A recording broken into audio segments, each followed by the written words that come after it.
The morning shift at Harlow County General started like any other. Until it didn't, Claire Merritt was on her knees. Scrub brush in hand, bleach water soaking through her uniform at both kneecaps, while three doctors stood in the hallway watching without a word. Head nurse Sandra Kowalski stood over her, arms folded, voice loud enough to carry to the nurse's station 40 feet away. "Faster. I don't care if it burns your hands. This floor needs to be spotless before the board walks through." Claire scrubbed. She didn't look up. She didn't argue. The calm on her face was the kind that doesn't come from patience. It comes from having survived something most people in that building couldn't imagine. Then every door in the hospital locked simultaneously, and 6 black SUVs pulled into the ambulance bay. Before we go any further, if you're new here, hit that subscribe button right now and turn on notifications. Stories like this one drop every week, and you do not want to miss what happens next. While you're at it, smash that like button and drop a comment telling me what city or country you're watching from. I want to see exactly how far this story travels. Now let's get into it. Claire Merritt had been at Harlow County General for 11 days. That was long enough to learn the layout of every floor, memorize the medication schedules of the 6 most critical patients in the ICU, and figure out exactly which nurses were running scared and which ones were just tired. It was not long enough, apparently, to learn her place, at least not according to Sandra Kowalski, who had made that point aggressively clear on Claire's first morning and had not let up since. The hospital sat on the eastern edge of Millbrook, Montana, a mid-sized city that had grown fast over the last decade, wedged between a mining corridor and a stretch of federal land that nobody talked about much. Harlow County General was its flagship medical facility, proud of its new trauma wing, and its reputation for attracting top-tier surgical talent from the coasts. The lobby had marble floors and a donor wall.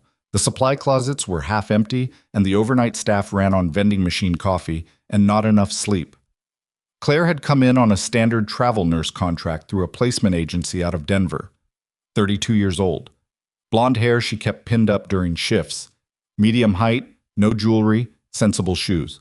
She filled out the paperwork without complaint, passed her orientation in 2 hours instead of 4, and showed up to her first shift 8 minutes early.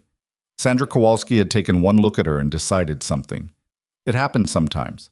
Claire had seen it before, not at hospitals specifically, but in other environments where rank mattered and someone new walking in with quiet competence read as a threat. Sandra was the kind of person who needed the hierarchy visible at all times. She needed to see it confirmed and reconfirmed, needed the gap between herself and the people below her to be kept wide and obvious. Claire, who said little and moved efficiently and never made a production of knowing things, disturbed that gap just by existing. So Sandra had started small. Assignments that didn't match Claire's credentials. Tasks below her training level. Comments in front of other staff. Delivered in that particular tone that wasn't quite loud enough to file a formal complaint about, but was absolutely loud enough for everyone nearby to hear. Transfer nurses don't set the tone here. They follow it. "I don't know what they let you do wherever you came from, but in my unit we do things by the book. You're here to cover gaps, not to have opinions." Claire had absorbed all of it, not because she was afraid, not because she didn't know what Sandra was doing, but because she had learned, a long time ago, that most battles aren't worth fighting in the moment they're offered to you. You pick your ground. You wait. You let the situation develop before you decide where to stand.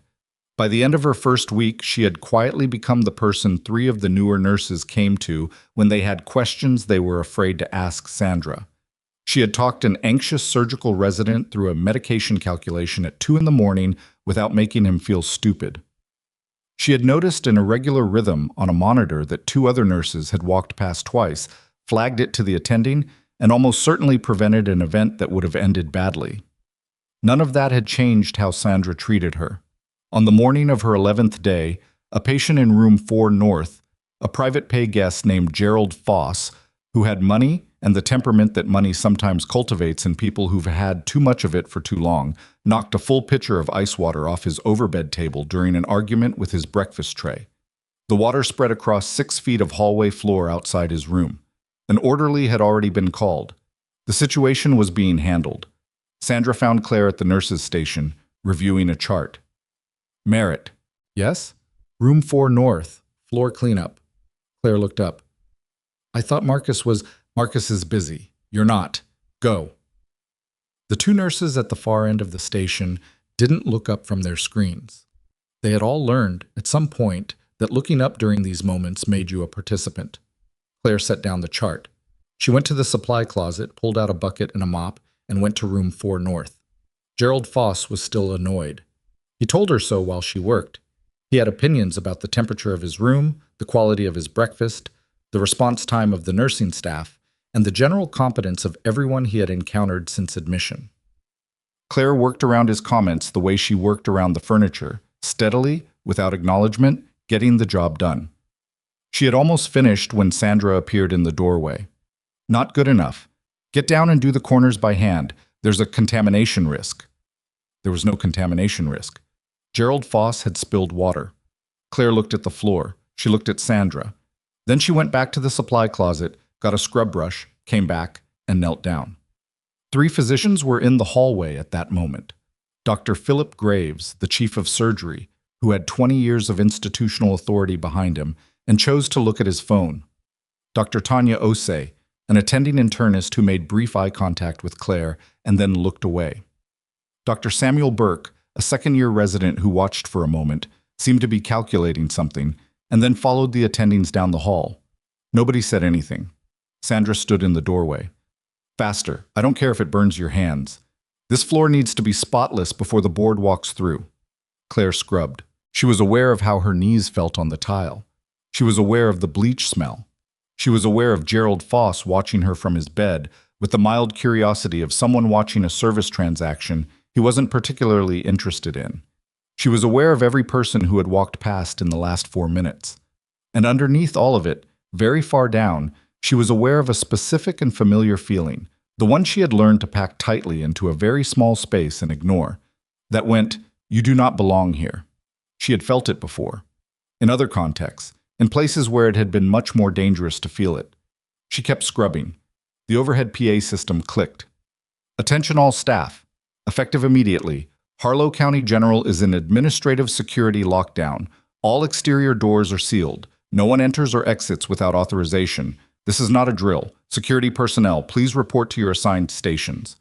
Gerald Foss sat up in his bed. "What in the—" Claire stood up. She wasn't slow about it. She was on her feet in one motion, brush still in hand, and she moved to the doorway in 2 steps without thinking about it. It was a conditioned response, the kind that bypasses conscious decision-making, and looked down the hallway. Sandra was still there, but her expression had changed. She was holding her radio, staring at the lobby end of the corridor. Through the glass panels that overlooked the main entrance, Claire could see black vehicles. Not one. Multiple. They had pulled up in a coordinated pattern that wasn't random, staggered positions, 2 blocking the main drive, 1 alongside the ambulance bay, 2 more at the parking structure entrance.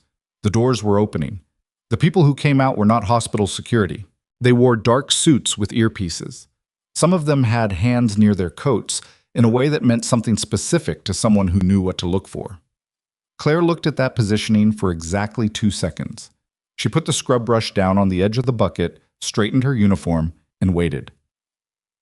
"What is happening?" Sandra demanded into her radio. Nobody answered her immediately. Down at the nurses' station, one of the younger nurses, Priya, who had been on shift since 6 a.m. and was visibly exhausted, leaned over the counter to see down the hall. "Is that Secret Service?"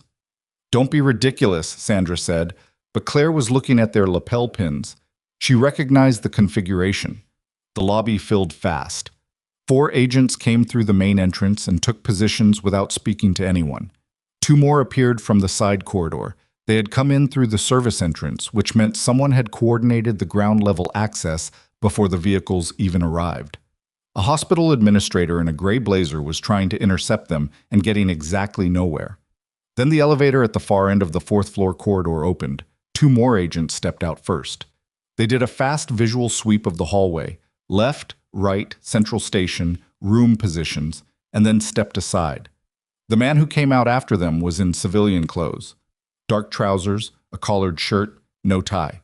He was somewhere in his mid to late 50s, broad-shouldered, carrying himself with the kind of physical steadiness that comes from decades of the body being asked to remain operational under conditions that would have broken most people.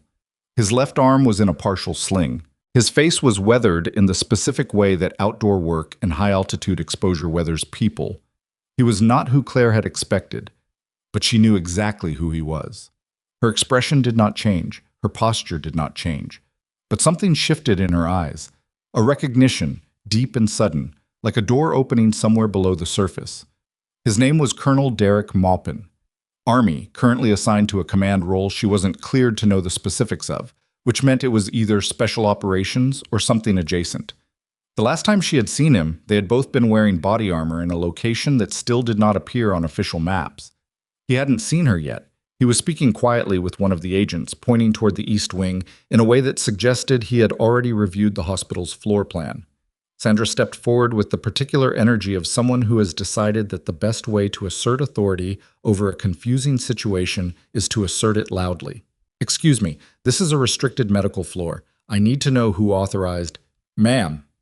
The lead agent, a woman with short hair and the kind of flat professional patience that only exists in people who have had this exact conversation many times, held up one hand without raising her voice.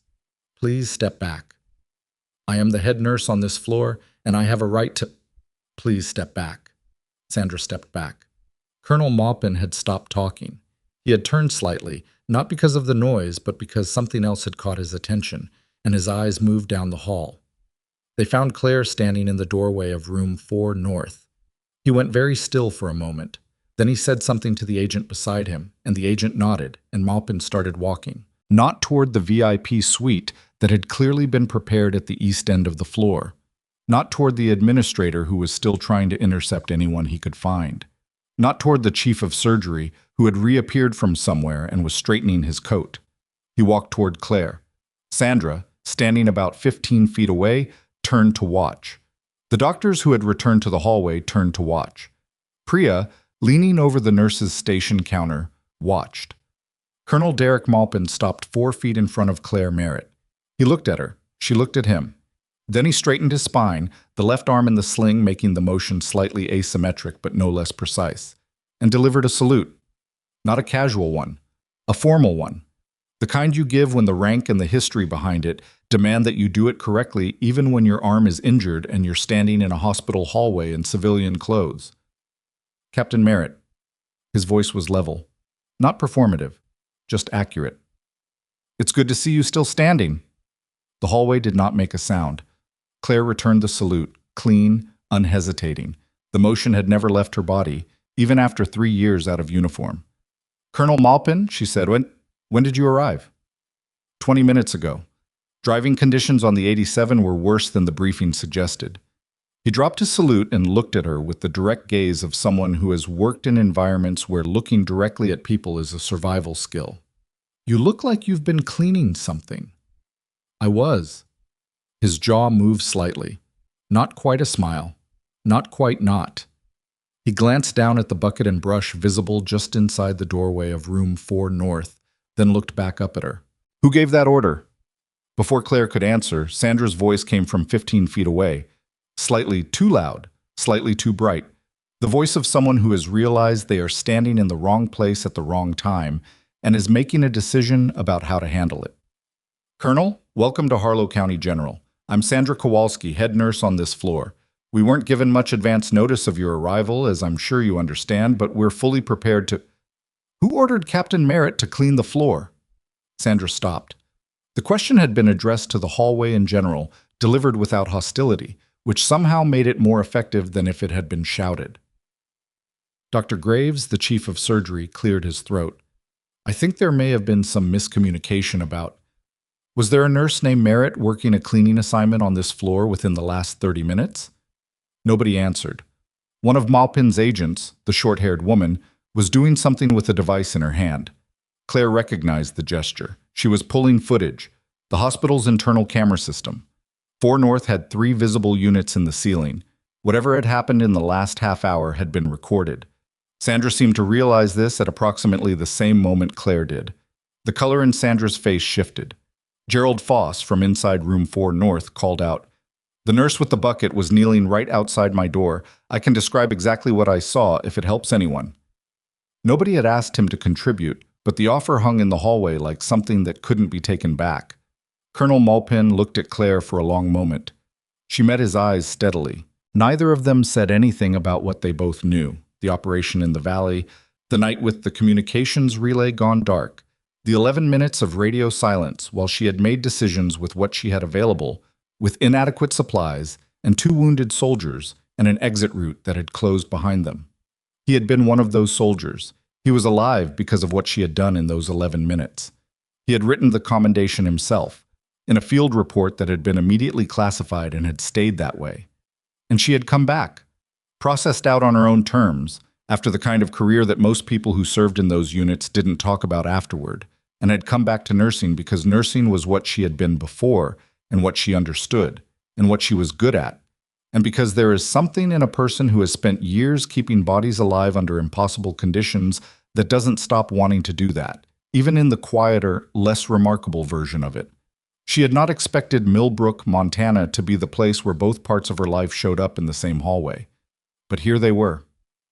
Maupin turned to the lead agent. I need the security footage from this floor for the last 4 hours pulled and cataloged. I need the hospital director here within 10 minutes. And I need... He paused, and something in his voice shifted to a register that was neither harsh nor gentle, but completely unmistakable. Someone to remove that cleaning bucket from the hallway. Nobody moved for a second. Then Priya came out from behind the nurse's station, walked to room 4 north, picked up the bucket, and carried it away without looking at anyone.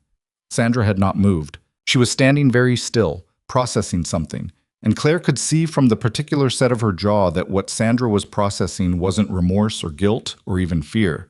It was calculation. She was trying to figure out how to reframe this, how to get in front of it, how to be the person who explains what happened before someone else explains it for her. Claire had seen that expression before too, on different faces in different rooms. It never worked out the way the person wearing it hoped. Dr. Graves was saying something to Colonel Maupin about the hospital's VIP protocol and the accommodations that had been prepared, and Maupin was listening with the patient attention of a man who has learned to let other people finish talking before he responds. The agents had fanned out through the floor, positioning themselves at the stairwell doors and the elevator bank, establishing a perimeter with the efficiency of people who had done it so many times it was automatic. Claire stood in the doorway and looked at all of it. Her hands were dry from the bleach water. Her knees were still damp from the floor. She was 32 years old and wearing a hospital badge that said, Claire Merritt, RN, Travel, Temp. And there were people in this hallway who had known her in a context where her name was attached to a rank and a record and a series of events that the general public would never read about in any declassified file. And there was Sandra Kowalski, 15 feet away, trying to calculate her next move. And there was Gerald Foss in room 4 north, who had just announced to a hallway full of federal agents that he had watched a nurse scrub his floor on her knees. And there were 2 nurses at the far end of the station who had watched everything for 11 days and had not said a single word. Claire pushed her damp sleeve up slightly, adjusted her watch, and waited. She was good at waiting. She had been in situations where the waiting was the most dangerous part, where the outcome turned on what happened in the space between one thing and the next, where you had to hold your position and your nerve and your read of the room all at the same time, because the moment you flinched or moved too early or misread the sequence, the window closed. This was not the field. This was not life-threatening. The stakes were different, but the skill set was the same. She watched Sandra glance at the agents, watched her glance at Dr. Graves, watched her look, briefly, at Claire, and then look away. Down the hall, the elevator opened again. The man who stepped out was wearing an administration lanyard, moving fast, adjusting his jacket as he walked. Behind him, 2 more people in suits, both carrying tablets. Colonel Maupin turned from Dr. Graves to look at the new arrivals. That the hospital director? The lead agent confirmed it. Good, Maupin said. And then, without raising his voice, get me the last 4 hours of 4th floor camera footage on a screen in the next 15 minutes. Everything. I want it time-stamped. The administrator stopped walking when he heard that request. He looked at Sandra. Sandra looked at the floor. Dr. Graves made a sound in the back of his throat and glanced at Claire as if seeing her clearly for the first time since she had arrived 11 days ago, which was probably accurate. And down at the east end of the hallway, one of the younger agents who had come up from the lobby was marking something on a digital form, and Claire caught the words on the header even from 30 feet away, because she had filled out forms with that same header before, in offices that no longer officially existed, after operations that had been sealed and filed and set aside. The form was a military incident documentation protocol. Everything that had happened on this floor today was going in writing. Sandra Kowalski took one step backward without seeming to realize she had done it, and the elevator doors opened a second time, and the people who came out weren't agents. They were wearing army uniforms. There were 3 of them, 2 men and a woman, all in service dress uniforms, all carrying the kind of stillness in their posture that doesn't come from training alone. It comes from having been in enough situations where stillness was the only option left. The hallway absorbed them the way a room absorbs a change in air pressure. Not loudly, but you felt it. The woman was a major, based on the insignia visible from where Claire stood. The 2 men were a captain and a staff sergeant. The sergeant was carrying a sealed document case, the rigid kind with a locking mechanism, not a soft bag, and he held it the way people hold things that matter. Colonel Maupin didn't turn around when they came off the elevator. He seemed to know they were there from some peripheral sense that combat gives people when they've operated long enough in environments where peripheral awareness kept them alive. "Major Kelso," he said, without turning. "Sir." The woman in the major's uniform moved up beside him. She glanced once at Claire, and something in her expression shifted. Not surprise exactly, more like confirmation. Like she had been given a description and was now matching it to the person standing in the doorway. "We good?" Maupin asked. "Documentation team is set up in the conference room on 2. JAG liaison arrived 8 minutes ago. We have the hospital's external camera feeds as well as internal." Dr. Graves, who had been hovering at the edge of this conversation with the expression of someone who has realized they have walked into something much larger than a routine VIP admission, made a sound. "I'm sorry, JAG?" Major Kelso looked at him evenly. "Judge Advocate General's Corps, sir. Legal arm of the United States Army." The administrator, his name tag said Holt, and his color had been deteriorating since he came off the elevator, said, "Can someone please tell me what legal issue requires JAG representation at a patient admission?" Nobody answered him immediately. Maupin finally turned to look at the administrator. "Mr. Holt, we'll talk in 10 minutes. Right now I need you to make sure no footage from this facility's security system is deleted, overwritten, or accessed by anyone on your staff without my authorization. Can you do that?" Holt looked like he wanted to argue. He looked at the agents. He looked at the army uniforms. He said, "Yes," with the deflated quality of a man who has run out of positions to hold. Sandra had backed up another 2 feet. She was near the wall now, still wearing the calculation on her face, but it was cracking around the edges. The thing she had been trying to figure out how to reframe was getting harder to reframe by the minute, and she knew it, and Claire could see her knowing it. Claire had not moved from the doorway of room 4 north. She wasn't staying there out of uncertainty. She was staying there because it was where she had been standing when everything changed, and she had learned a long time ago not to move from your position until you're clear on what comes next. Premature movement in a fluid situation burns options you might need later. Maupin crossed the distance between them in 8 steps. "Walk with me," he said. It wasn't a request, but it also wasn't an order. It was the register he used with people he had worked with, a tone that assumed competence and expected it to show up. Claire fell into step beside him. They moved away from the cluster of agents and administrators and toward the quieter end of the hall, near the window that overlooked the east parking structure. Through the glass, she could see 2 more vehicles. One was a military transport van, dark green, with plates that weren't standard issue. It had come in through the service entrance, separate from the SUV convoy. "How long have you been here, Dem?" he asked. Quietly, not for the room. 11 days. Placement agency out of Denver. She looked at him sideways. "You already knew." "We've known for 6. He said it without apology. It took 4 of those to clear the conflict check. She absorbed that. Conflict check meant that someone, at some point, had flagged her current placement against something active, which meant there was something active that she was adjacent to, even without knowing it. "What's the operation?" she asked. "Nothing you need the full picture on yet." He glanced through the window at the transport van. "What I need right now is your assessment of this unit. Medical staff, chain of command, anyone you've had concerns about. 11 days isn't enough to... You assessed a field unit in under 6 hours after insertion in the Karakoram. 11 days is plenty." She said nothing for a moment. The head nurse has been running this floor as a personal territory for a long time, she said finally. Staff are scared of her, not loyal to her. The chief of surgery knows it and hasn't intervened because she keeps the floor running and it keeps paperwork off his desk. Two of the overnight nurses have been documenting incidents informally, personal records, not official reports. They're afraid of retaliation. Medical competence? Adequate. The second-year resident Burke is better than adequate. He's been suppressed. There's an attending Osei, who I would trust in a real emergency. She paused. ICU team on night shift is solid. Maupin nodded. He was listening the way he always had, fully, without performing it. My admission isn't routine, he said. I know. The injury is real. The rest of the context is not public. Understood. He turned to look at her directly. I want you on my care team, formally assigned. Claire felt the specific feeling of a situation changing shape around her. Sandra Kowalski won't.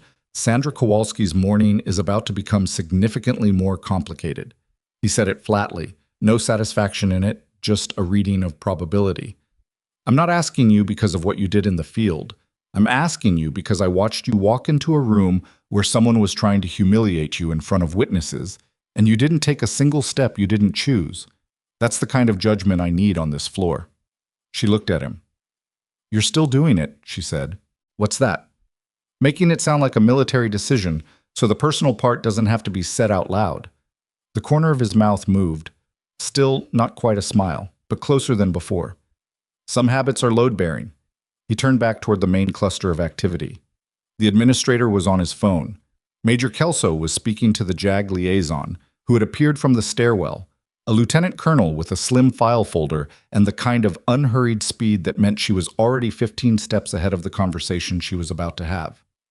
Stay where I can find you, Maupin said. I'm a travel nurse on a temp contract. I don't have a lot of places to be. You have more places to be than you think, he said, and walked back toward his team. Claire stood at the window for another 30 seconds. The transport van in the lot below hadn't moved. A figure was visible at the rear of the vehicle. Someone in civilian clothes, but standing with a posture that didn't match civilian clothes. She cataloged it, filed it, and turned back toward the floor. Sandra was waiting for her. Not directly. Sandra was at the nurse's station pretending to review a clipboard, but the angle of her body was positioned to intercept whoever came down the hall, and when Claire's footsteps registered on the tile, Sandra's shoulders did a small, involuntary adjustment. I don't know what you think is happening here, Sandra said, keeping her voice low. But I want you to understand that whatever you've said to that man, I haven't said anything about you, Claire said. I want you to understand that I have 17 years in this hospital. Sandra. And one conversation with a patient's escort is not going to... He's not an escort, Sandra stopped. He's a full-bird colonel in the United States Army, Claire said, and the people with him are not personal security. I'd stop thinking about this as a conversation you can manage and start thinking about it as a process. You're now inside. She said it the same way she said everything, not unkindly, not with satisfaction, just accurately. That's my recommendation. Sandra stared at her with something that had moved past calculation into something rawer. Not quite fear, but adjacent. Who are you? Claire picked up the chart she'd set down earlier, the one she'd been reviewing when this all started, and checked where she'd left off. I'm the travel nurse you assigned to clean the floor, she said. Can I get back to my patients? Sandra didn't answer. Claire went back to work. She had 3 patients on her active list that morning, and she moved through them methodically. Vitals, chart notes, addressing change on the surgical patient in room 4 West. A medication question she escalated to Dr. Osei, rather than guessing at. A long conversation with an elderly woman in 4 South who was frightened about a procedure scheduled for the afternoon and needed someone to sit with that fear for a few minutes, rather than route it back through paperwork. She did all of it while the hallway outside continued to rearrange itself around Colonel Maupin's presence. By 10:45, the JAG Lieutenant Colonel, her nameplate said Faraday, had set up in the second-floor conference room and was conducting what the administrator's assistant described, in a hushed voice to anyone who would listen, as some kind of formal inquiry process. The security footage had been copied to a military drive. 2 of Maupin's agents had spoken individually with Priya and with another nurse named Terry Wachowski, who had been at the station during the scrubbing incident and whose hand shook a little when she came back from the conversation. "What did they ask you?" Priya asked Terry at the station. "Everything," Terry said. "Times. Exactly what was said. Who else was in the hallway? Whether it was the first time." "Was it?" Terry looked at her clipboard. "No," she said quietly. "It wasn't the first time." Dr. Graves had disappeared into a meeting with the administrator and two people Claire hadn't seen before. They'd arrived in a separate vehicle, no uniforms, and moved through the hospital with the particular purpose of people who had been briefed before they arrived. Dr. Burke found Claire at the medication cart near 11. "Can I ask you something?" he said. He was 28 maybe, with the slightly worn look of someone who had been pushing against a ceiling for long enough that they'd started to wonder if the ceiling was actually a wall. "Go ahead." "Is this—" He stopped, reformulated. "Do you know what's going to happen to this floor? Like, structurally?" "I don't have that information. Because if Sandra—" He stopped again. Claire looked at him. "Say what you're actually asking." He was quiet for a second. "There are 8 nurses on this floor who have been running below their credential level for the last 2 years because of how this unit is managed. Including me, honestly, even though I'm not a nurse. There are cases that should have gone differently, not catastrophically. Nobody died, but differently. And if this whole thing ends with Sandra getting a formal reprimand and a 3-day suspension, and everything goes back to how it was—" He didn't finish the sentence. "That's a reasonable concern," Claire said. "You're not going to tell me it'll be fine." "I don't know if it'll be fine. I know that the people in that conference room on 2 are not here for a 3-day suspension." She slid a medication drawer closed. "That's all I can tell you." He nodded. He seemed to find that useful in a way that a reassurance wouldn't have been. At 11:20, Sandra made her move. Claire wasn't surprised that she did. Sandra was not a person who accepted loss of control quietly. She managed from a position of authority, and when that authority was threatened, her pattern was to move toward it rather than away. It was the same impulse that had put her in the doorway of room 4 North with a scrub brush order, the same impulse that had made her try to intercept Claire after the conversation with Maupin. She went to the administrator. Claire knew this because Priya came to find her at 11:22 with the specific expression of someone delivering information they didn't ask to be in possession of. "She's in with Holt," Priya said. "She asked for a private meeting about 20 minutes ago, and they just shut the door." "Okay." "She had files with her, personnel files, I think, including yours." Claire processed this. "Personnel files from where, HR?" "I don't know. She had them in a folder. The red accordion kind she keeps in her office." Priya hesitated. "I'm only telling you because, look, I've been here 3 years and I've watched her do this to people. She did it to a nurse named Ortega about 18 months ago. He was a travel nurse too, came in good, and she—" Priya stopped. "He left before his contract ended." "What did she use?" "Performance documentation. She'd been building a file. Little things, nothing individually serious, but you put them all together and it looks like a pattern of—" Priya looked uncomfortable. "Insubordination is what she called it." Claire looked at the wall clock. 11:23. Sandra had 11 days of documentation. 11 days was not nothing if you were the kind of person who wrote things down with the specific intention of using them. She thought about the scrub brush order, the floor assignment, the comment about not knowing your place, the 3 separate incidents where Sandra had redirected Claire from a patient task to a logistical one in front of witnesses who, under different circumstances, could be called to confirm a pattern of an unwilling employee rather than an abusive supervisor. Sandra had been building this since day 1, which meant she'd done it before. Priya had said it, Ortega, 18 months ago, maybe others before that. Claire went to find Dr. Osei. Dr. Tanya Osei had an office at the end of the East Wing, small and packed with the organized chaos of someone who was running too many responsibilities with too little administrative support.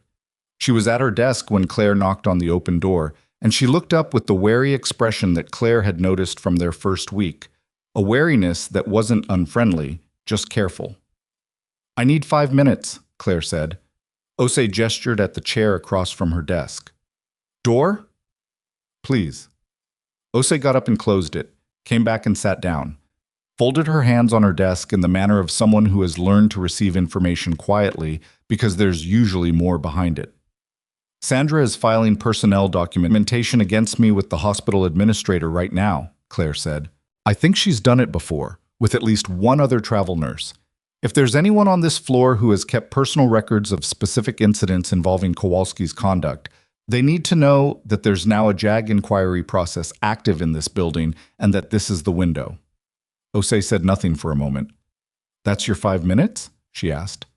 That's most of it. You're telling me because you think I know something. I'm telling you because you've been here 8 years and you have more information than you've put on paper, and I think you know that today is different from the days before it. Osei looked at her for a long moment. Do you know how many times I almost filed a formal complaint? No. 4 times. The first was about 2 years after I started. Sandra was... She stopped. Reset. The incidents were real. The risk wasn't imagined. But every time I got close to filing, there was something. A case that needed me, a patient who didn't have anyone else on the floor, or just the very concrete reality that Sandra has deep relationships with people on the board, and being the attending who makes waves about the head nurse, she trailed off. You do the math. The math is different today, Claire said, because of the man with the army escort.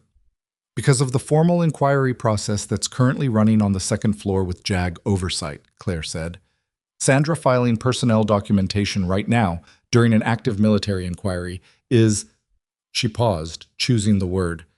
It's going to read very poorly in the record. Osei's eyes sharpened. She doesn't know about the inquiry process. I don't think she does. No. Osei uncrossed her hands and opened the bottom drawer of her desk. She took out a yellow legal pad.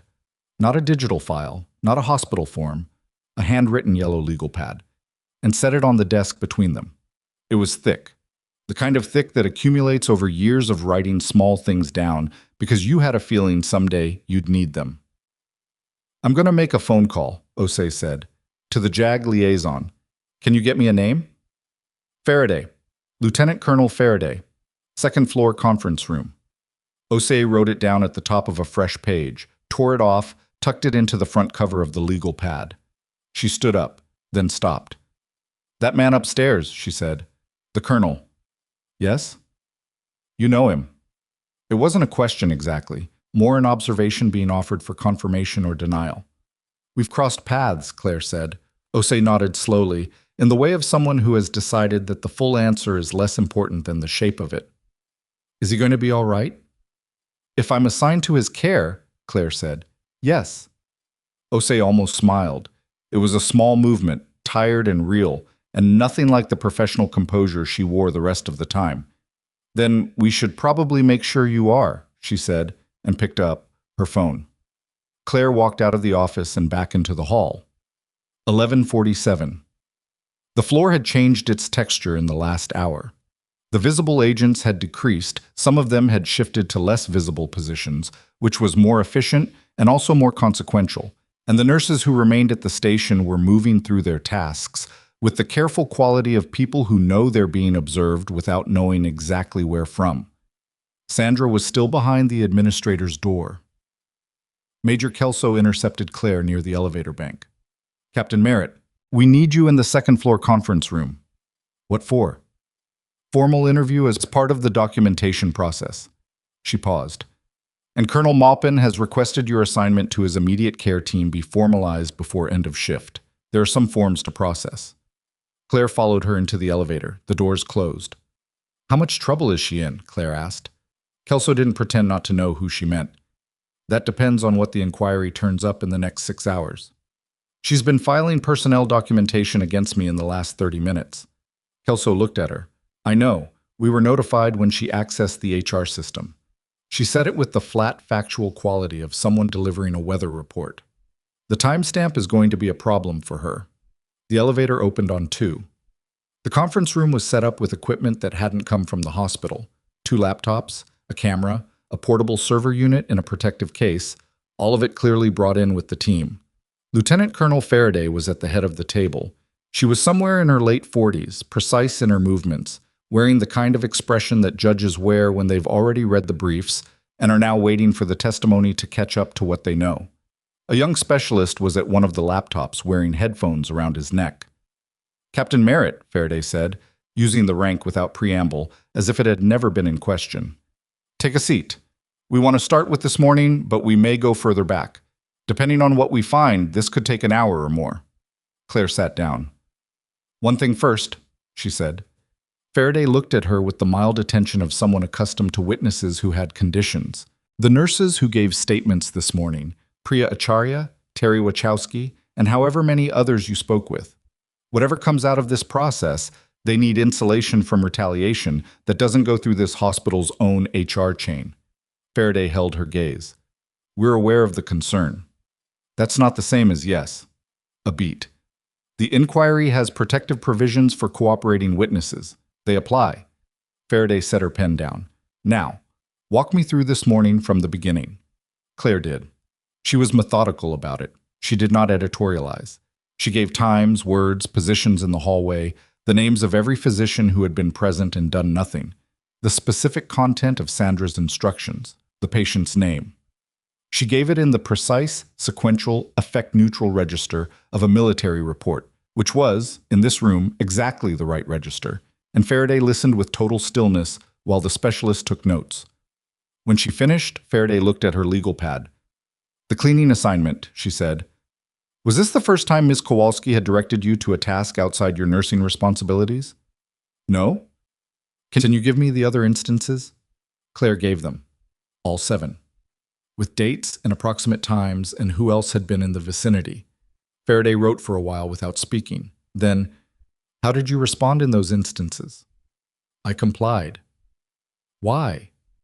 Claire thought about it. Because I was weighing the costs. Escalating immediately creates its own friction, especially as a travel nurse without an institutional history here. I was watching to see whether the pattern was manageable or whether it crossed a threshold. And this morning? This morning crossed the threshold, Faraday nodded. Not with judgment, just notation. She turned a page. Captain Merritt, I want to ask you something that isn't strictly part of the formal record. She looked up. And you don't have to answer it. Claire waited. You've been out of service for 3 years. You took a travel nursing contract in a mid-sized hospital in Millbrook, Montana.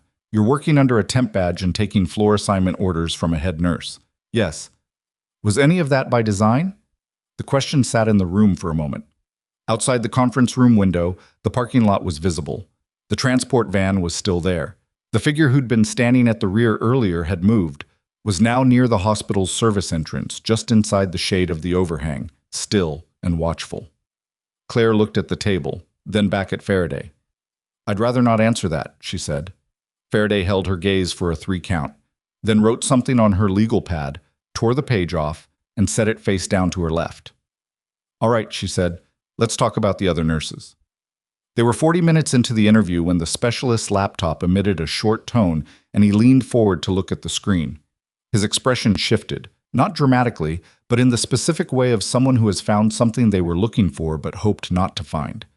He turned the laptop so Faraday could see it. Faraday looked at the screen. Her jaw moved. She stood up. Give us a moment, please, she said to Claire, and then she and the specialist stepped out of the conference room, closing the door behind them. Claire sat alone at the table. Through the glass panel in the door, she could see the 2 of them in the hallway. Faraday was on her phone. The specialist was pulling something up on his laptop screen, angled so she couldn't read it from here. But she could read Faraday's body language. And what she read there wasn't the controlled concern of someone processing a personnel complaint. It was the posture of someone who had just found out this situation was significantly larger than the briefing had indicated. Claire looked at the transport van in the lot below. The figure near the service entrance had moved again. This time, there were 2 of them. And then the conference room door opened. Faraday came back in alone. The specialist stayed in the hallway, still on his laptop, his back to the glass. Faraday sat down across from Claire and set her phone face down on the table in a way that suggested the call she'd just taken had changed the shape of the next several hours. We need to pause the formal interview, she said. Why? There's a situation developing that has operational priority. She was choosing her words carefully, not evasively, but with the precision of someone navigating what was classified and what wasn't. Colonel Maupin's admission has a secondary component that we weren't fully briefed on before arrival. Claire looked at her. What kind of secondary component? Faraday met her eyes. The kind that means I need a nurse on the fourth floor with your specific background in the next 30 minutes, not the next 30 days. The transport van. The two figures near the service entrance. The document case the sergeant had carried off the elevator. None of it had been about a routine VIP admission, and Claire had known it from the moment she'd seen the vehicle positioning in the lot. But she had let the sequence develop because that was what you did. You let the information come to you rather than reaching for it before it was ready. "Tell me what's happening," she said. Faraday opened the folder in front of her. She slid a single sheet across the table. Not a formal document, just a printed summary, the kind you make when you need to brief someone fast and you don't have time for the full file. Claire read it. She read it twice. Then she set it back on the table and said, "How long has he been symptomatic?" "Since approximately 0400 this morning. The team tried to manage it at the transit location, but his pressure dropped during transport." "What's his current BP?" "As of 20 minutes ago, 94/61. Claire pushed back from the table and stood up. "Who's his attending physician here?" "That's currently unresolved." "What does that mean?" Faraday looked uncomfortable in the specific way of someone who has to deliver an institutional failure to someone who is about to have to work around it. Dr. Graves was briefed on Colonel Maupin's admission as a standard post-surgical recovery case. He was not briefed on the secondary component. When the full picture was provided to him approximately, she checked her watch. 22 minutes ago, he indicated he was not comfortable assuming clinical responsibility without additional consultation. Claire stared at her. "He declined the case," Faraday said. "He declined the case," Claire repeated. "He cited liability concerns and a lack of relevant specialty experience." There was a word for what Dr. Philip Graves had just done, and it wasn't a medical term, and Claire did not say it out loud. She picked up her badge from where she'd set it on the table during the interview and clipped it back to her uniform. "What about Osei?" "Dr. Osei has agreed to take primary. She's upstairs now." Faraday stood as well. "But she's been out of trauma for 6 years and she's already asked for you specifically." They moved.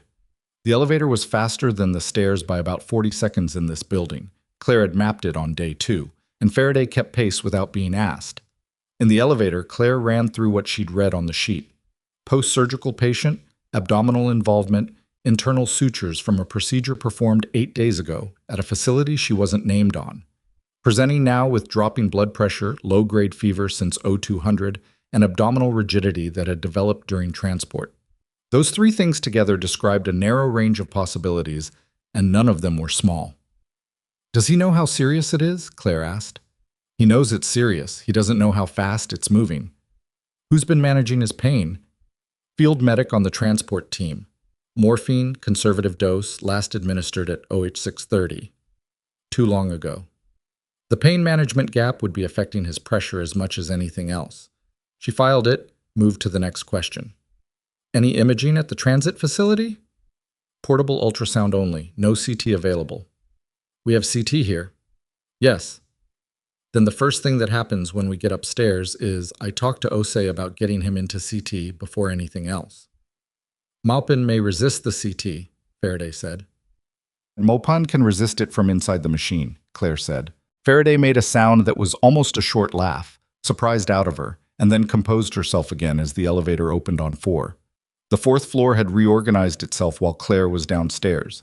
The agent presence was denser near the east wing, 2 stationed outside what was clearly now Maupin's room, 2 more at the corridor junction, and the sergeant with the document case had been replaced by a different agent who was not carrying anything visible, which was more concerning, not less. Major Kelso was outside the room. She stepped aside when she saw Claire coming. "He's been asking for you," Kelso said. "How long?" "Since about 10 minutes after you went downstairs." Claire pushed open the door. Maupin was in the bed, which was the position he objected to more than any other. She could see that immediately from the way he'd pushed himself up against the headboard and the set of his jaw. He was pale in the specific way that blood pressure loss makes people pale, not flushed, not sweating heavily, but with that particular flatness of color that means the body is redirecting resources. He had an IV line in his left forearm that someone had placed already, running saline, which was the right call. Dr. Tanya Osei was standing at the monitor, reading his vitals, and she looked up when Claire came in with an expression that contained both relief and the particular tension of a physician who has taken on a case that is asking more of her than she expected. BP is 91/59 now, Osei said immediately. Down 3 points in the last 15 minutes. Temp is 38.6. We need CT, Claire said. I agree. Can we move him? Vitals are marginal, but I think transport risk is lower than diagnostic delay risk. Agreed. Maupin said, I'm still in the room. Both of them looked at him. I'm not getting in a CT machine, he said. I don't have time for… Colonel. Claire moved to the side of the bed. She didn't soften her voice or add anything to the tone to cushion what she was about to say. She had learned a long time ago that Derek Maupin responded to directness, and that anything else was wasted effort. You have a fever of 38.6 and your blood pressure is dropping. That combination, 8 days after abdominal surgery, means we are not guessing at what's happening inside you. We are imaging it. Now. He looked at her for a moment. What do you think it is? I think the most likely scenario is a hematoma around the surgical site that's developing an infectious component. The less likely but more urgent scenario is that you have a suture complication with early peritoneal involvement. She held his gaze. Either way, you're not managing this from a hospital bed without imaging. He was quiet. She could see him running a calculation, the same one he always ran when the operational picture conflicted with physical reality, and she waited while he ran it. How long? CT is 20 minutes. Read is another 30 if we get the radiologist on the phone right now. Decision point after that. And if it's the second thing you said, then you're in surgery tonight, and I'd rather have that conversation at 7 p.m. than 2 a.m. He looked at Osei. She's always like this? I've known her 11 days, Osei said. Is she right? Osei didn't hesitate. Yes. He looked back at Claire. Something moved across his face. The resistance dissolving not into defeat, but into the particular acceptance of a person who has spent a long time operating in environments where the right call is the right call, regardless of whether you want it to be. Fine, but I need 5 minutes first. You have 3, Claire said, and stepped out of the room to get the CT request started. She found the radiology coordinator at the floor desk and had the order placed in under 90 seconds. Then she pulled up Maupin's intake chart, thin, because the information that had come with him was deliberately minimal, and started filling in what she now knew from the briefing sheet and the vitals. Priya appeared at her elbow. What do you need? Priya asked. It was a different quality from the way Priya had been operating all morning, less the careful watching of someone trying to figure out which way a situation was going to fall, and more the direct offer of someone who had decided which side of the room she was standing on. I need a second IV line established before we move him. Large bore, right antecubital, if you can get it. Claire didn't look up from the chart. And I need a blood draw, CBC, CMP, CRP, procalcitonin, blood cultures ×2 before any antibiotics go in. On it. And Priya, if Sandra comes back on this floor before I'm done with CT, I need to know immediately. Priya looked at her. Where is she? Still in the administrator's office as of 40 minutes ago. Claire finally looked up. That's a long meeting. Priya nodded and went to get the supplies. The 3 minutes expired. Claire went back into Maupin's room to find him dressed in a hospital gown with the particular expression of a man who has made peace with an indignity because the alternative is worse. Osei had ordered a portable monitor to accompany him and was on the phone with the on-call radiologist. Moving him took coordination.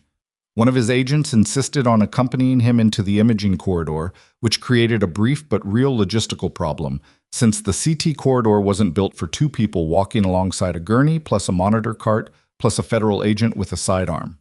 Claire solved it by having the agent walk ahead and clear the path rather than alongside, which the agent resisted for approximately 4 seconds before conceding. Maupin noticed. You could have been a logistics officer.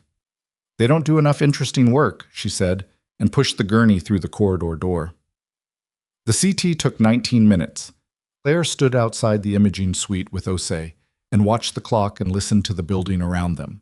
The normal sound of a hospital running its middle-of-the-day operations, phones and pagers, and the distant PA system, and somewhere on a lower floor, the sound of a cart being moved across uneven flooring.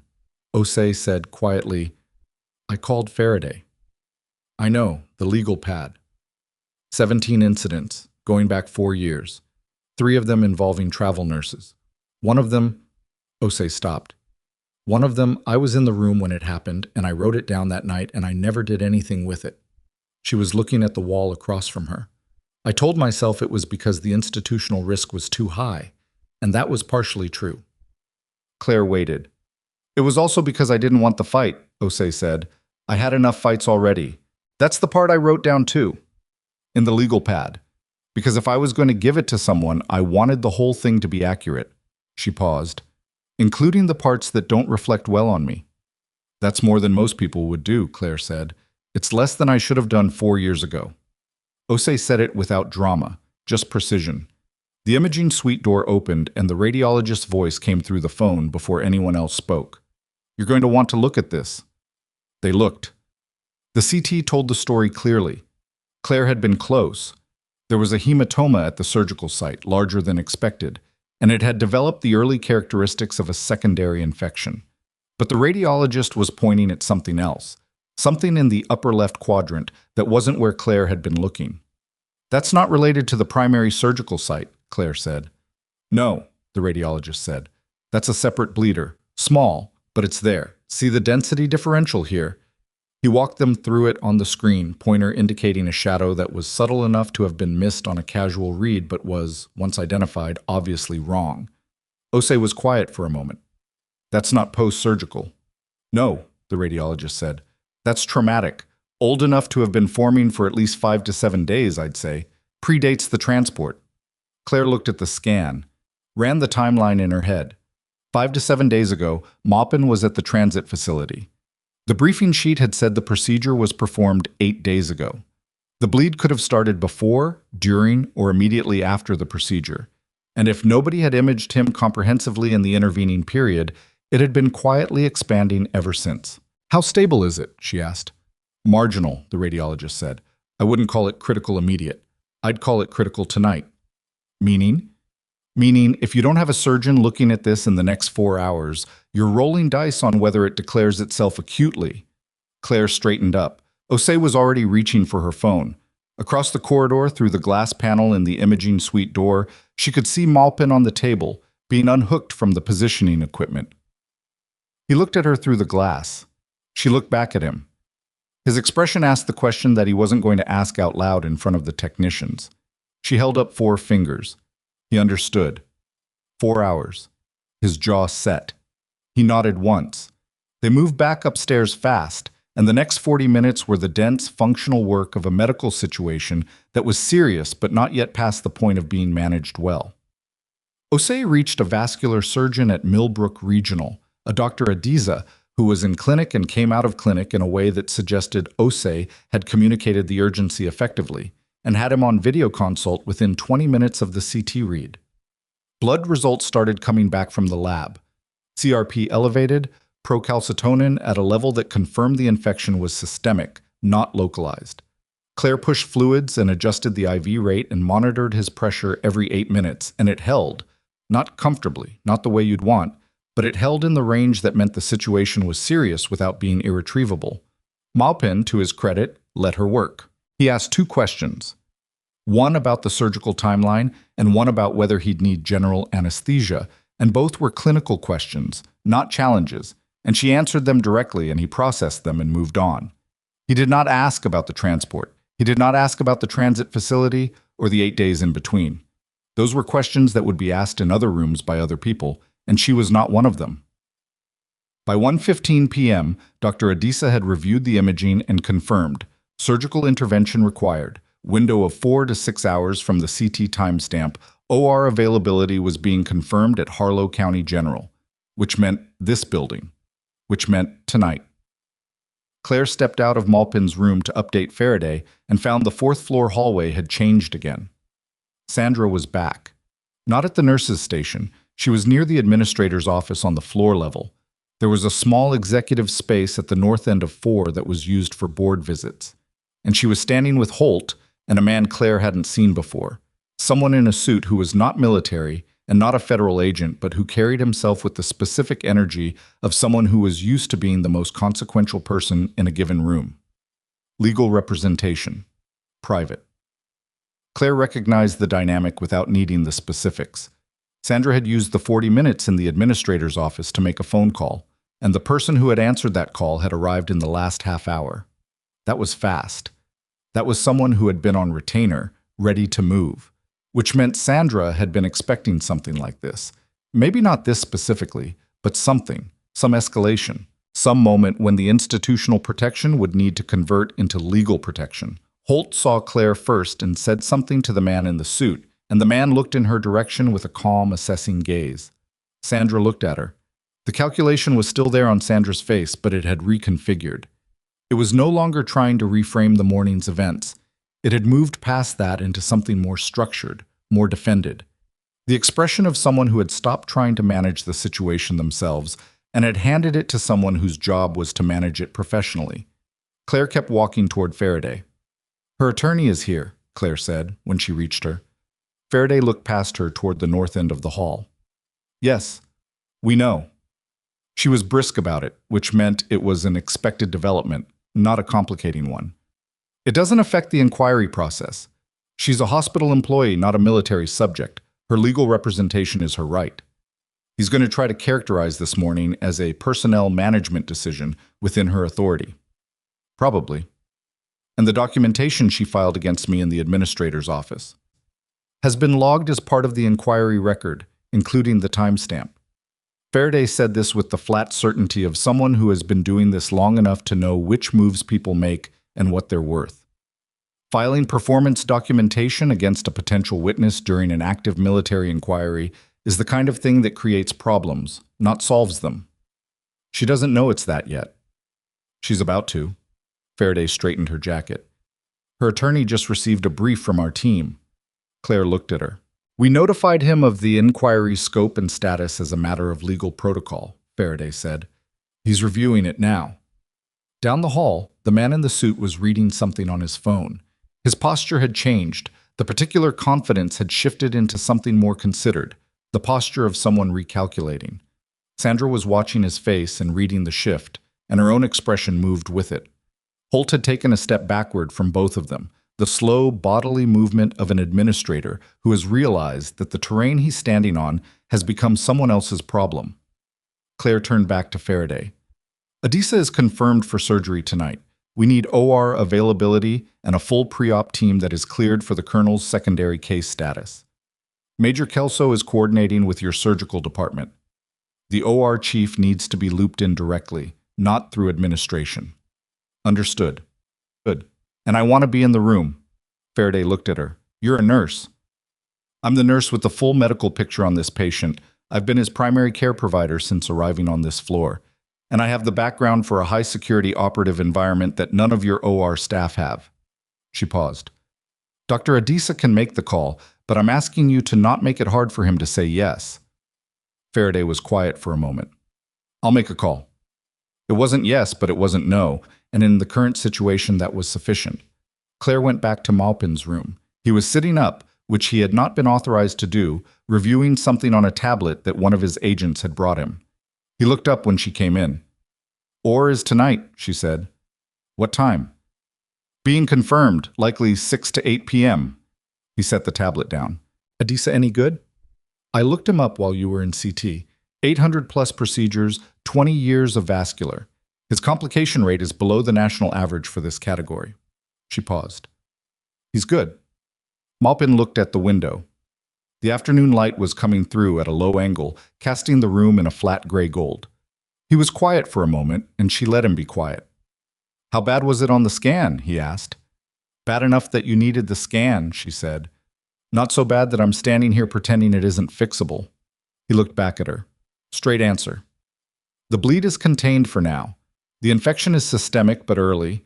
Adisa goes in tonight, cleans the site, repairs the bleeder. You're on IV antibiotics for the next 10 days, and you're out of commission for 6 to 8 weeks.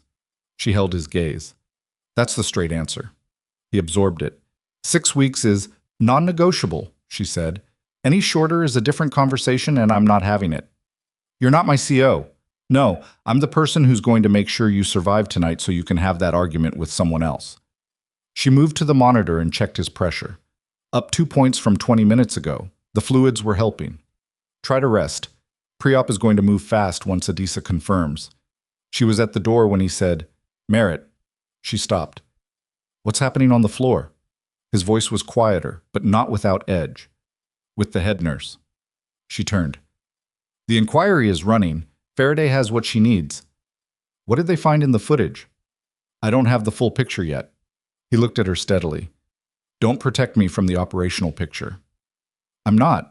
I genuinely don't know the details of what's on the footage beyond my own incident this morning." She paused. "But Osei gave Faraday 4 years of written documentation this afternoon." Something moved across his face. "How many people?" "More than me." He was quiet again, the kind of quiet that carries weight. "Okay," he said. "Go do what you need to do." She went. The floor was running its 3 o'clock rhythm, shift handover in 90 minutes, afternoon medications, the particular mid-afternoon lull before the evening's complications. And Claire moved through it doing her job, because whatever else was happening in this building, she had patients who needed the work done, and it was going to get done. At 3:27, Priya found her at the medication cart. "Something's happening in the administrator's office," Priya said, low and quick. "Holt came out about 5 minutes ago, and he looked sick." "What do you mean sick?" "Like he'd just been told something he didn't want to know." Priya hesitated. "Sandra's attorney came out right after him, and he was on the phone, but he wasn't calm. He was walking fast." Claire set down the medication she was logging. "And Sandra?" she asked. Priya looked at her. "Still in there." But they left the door open. They both looked toward the north end of the hall. The administrator's office door was open. The lights inside were on. From here, at this angle, Claire could see the edge of a chair and the corner of Holt's desk. Sandra was sitting in the chair facing the desk. Her head was bowed. Not in distress, not visibly, but in the specific posture of someone whose attorney has just explained something to them and they are sitting very still while they process it. The hallway PA system clicked. "Attention all staff, 4th floor. All nursing personnel, please report to the central station at 15:30 for a mandatory all-staff briefing. Please plan for a 30-minute session. This is a mandatory attendance notice." 30-minute all-staff briefing. Mandatory. Priya looked at Claire. "That's not a normal announcement." "No," Claire said. "It's not." She looked at the time. 3:29. An hour until the briefing, or confirmation for Maupin expected in the same window. Shift handover running concurrently. And in the administrator's office, Sandra Kowalski was sitting with her head down and the door open. Then Claire's pager went off. She looked at the number. It was the direct line from the second-floor conference room, Faraday's line. She paged back immediately. The response came in 6 seconds. "Come now. Bring Major Kelso." She found Kelso at the elevator bank, and they went down together without speaking. The conference room door was closed when they arrived, which it had not been earlier. Faraday opened it from the inside and stepped back to let them both in. There were 2 people in the room who hadn't been there before. One was a man in civilian clothes who had the bearing of someone military without the uniform to confirm it. He was somewhere in his mid-40s, sitting at the far end of the table with a coffee he hadn't touched. The other was a woman Claire had never seen in person, but she recognized her. Not from the field. From the opposite context entirely. From a briefing document she had been shown once, 3 years ago, during her final days of service, in a room she'd been asked to not describe to anyone. The woman was from the Defense Intelligence Agency, and she was looking at Claire with the specific expression of someone who has been waiting for this moment for considerably longer than this morning. "Captain Merritt," she said, "sit down. We need to tell you why Derek Maupin is actually here." Her name was Diane Worrow. She did not offer a title beyond that, and she did not need to. The way she occupied the chair at the far end of the table, still, centered, with the particular patience of someone who is accustomed to being the most informed person in any room she enters, communicated everything that a title would have. The man beside her, the one in civilian clothes with the military posture, was introduced as Garrett. Just Garrett. Claire had met enough people named just one thing to know what that meant. She sat down. Kelso sat beside her, and the fact that Faraday had asked for Kelso specifically told Claire that whatever was about to be said was going to require a direct line to Maupin's protection team, rather than a relay through channels. Colonel Maupin to this facility, Worrow said, without preamble, was not planned. It became necessary when his medical situation deteriorated faster than projected. She paused. His original destination was a secure medical facility outside Billings. That location is no longer viable. Why? Kelso asked. Worrow looked at her. Because as of approximately 0300 this morning, we have reason to believe that location has been compromised. The words sat in the room. Kelso's expression did not change visibly, but Claire felt the shift in her posture, a subtle redistribution of weight, the body preparing without the face admitting it. Compromised how? Kelso said. We don't have the full picture yet. What we have is a signals intercept that suggests the location and the patient's identity were known to a third party that should not have had access to either. Worrow turned to Claire. When the decision was made to reroute Colonel Maupin to the nearest viable facility with a secure perimeter, the secondary factor in choosing Harlow County General was your presence here. Claire looked at her. My presence. You were flagged in our system 3 weeks ago when the placement agency submitted your travel contract to HR. It was routine. We flag personnel with your clearance history at any facility within a 50-mile radius of active operations. Worrow's voice was even, informational. We had no plans to activate the connection. Then this morning's situation developed and the calculus changed. You said the secure facility was compromised, Claire said. Compromised from where? Inside the operation or outside? Worrow exchanged a look with Garrett that lasted approximately 1 second, long enough to be a decision. We don't know yet, Garrett said. It was the first time he'd spoken. His voice was flat and deliberate. The intercept was partial. We have the fact of the compromise, not the source, which meant the source could be anywhere, including, theoretically, inside the current team. Claire looked at Faraday. Faraday's expression confirmed that she had arrived at the same place. Why are you telling me this? Claire asked Worrow. Because tonight, when Maupin goes into surgery, you are going to be the most qualified medical person in that OR who also has the contextual awareness to recognize if something goes wrong that is not strictly medical. Worrow's voice didn't change register. Dr. Adisa is an excellent surgeon. He doesn't have your background. We need both. You need me to watch the room while Adisa operates. We need you to do your job, Worrow said, and also that yes. Claire sat with that for a moment. The blunt honesty of it was almost refreshing. No framing, no softening, no pretense that this was just a medical situation. I want full access to the pre-op team vetting, she said. Everyone in that OR, surgeons, nurses, techs, anesthesiology, I review their background before we go in. Garrett said, that's already in process.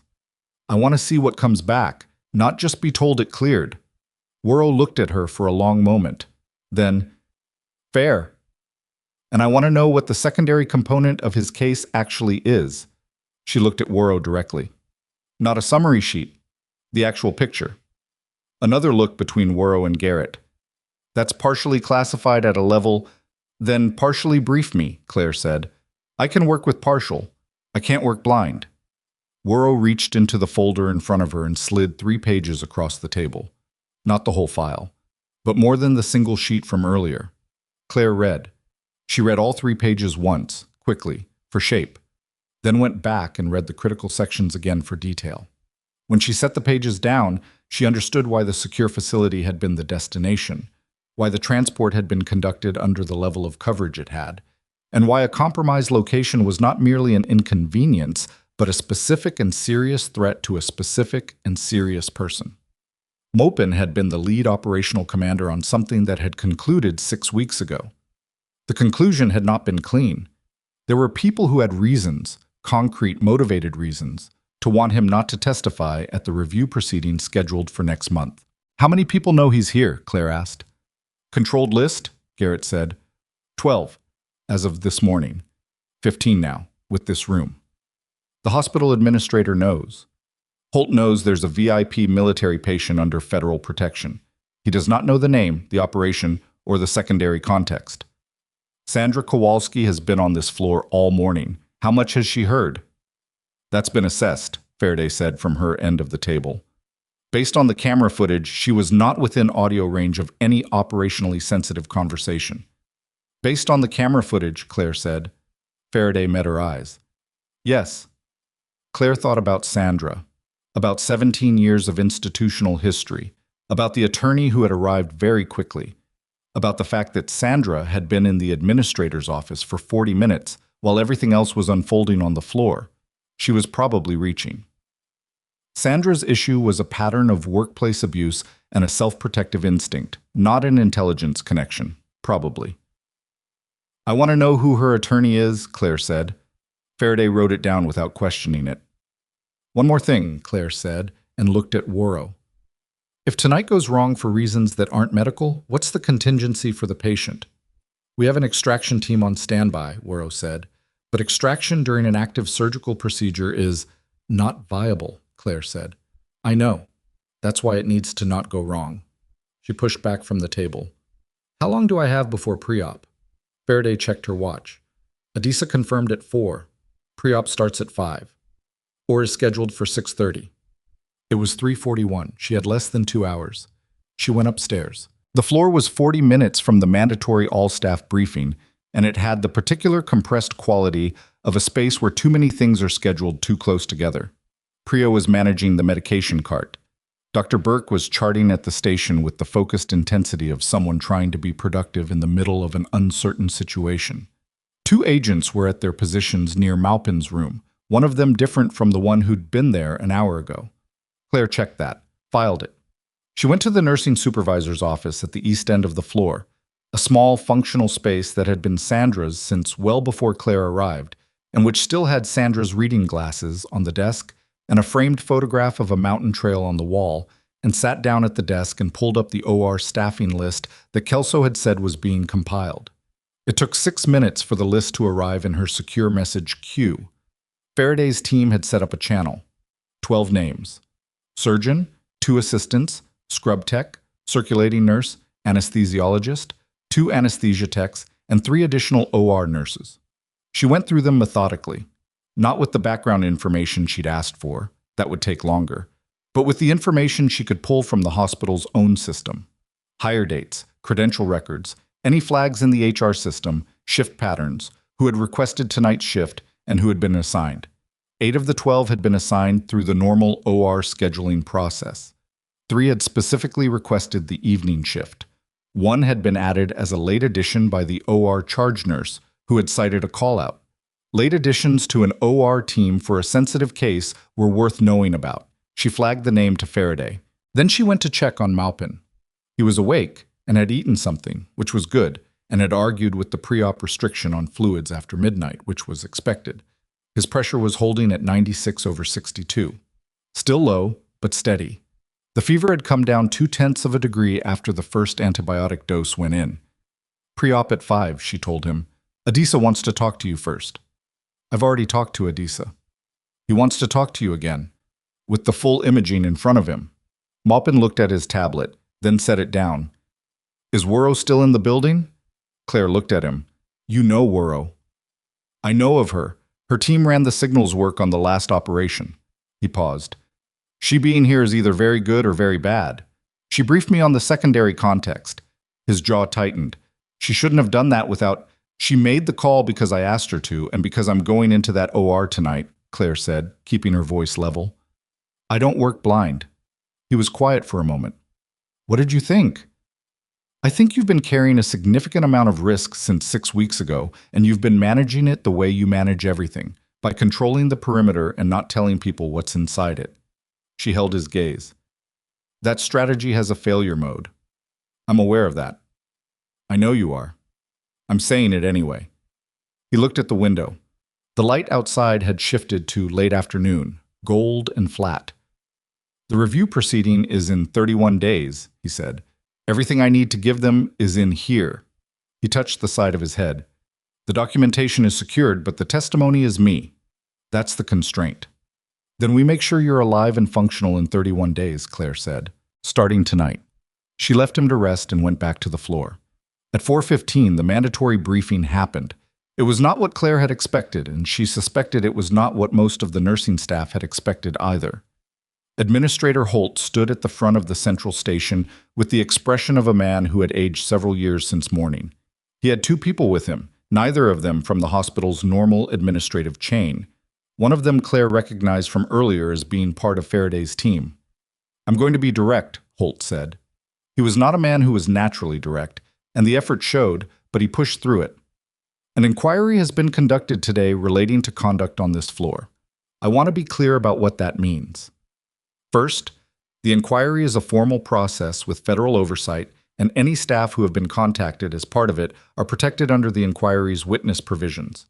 Nobody's employment is at risk for cooperating or for having cooperated. He looked at the assembled nurses as if he was confirming something he'd been told to confirm. Second, certain changes in floor leadership are effective immediately pending the outcome of the inquiry process. The specifics of those changes will be communicated individually. And third, he paused, seemed to regroup. Third, I owe several of you an apology that I should have given a long time ago. I was aware that this unit had a leadership problem. I chose to manage around it rather than through it.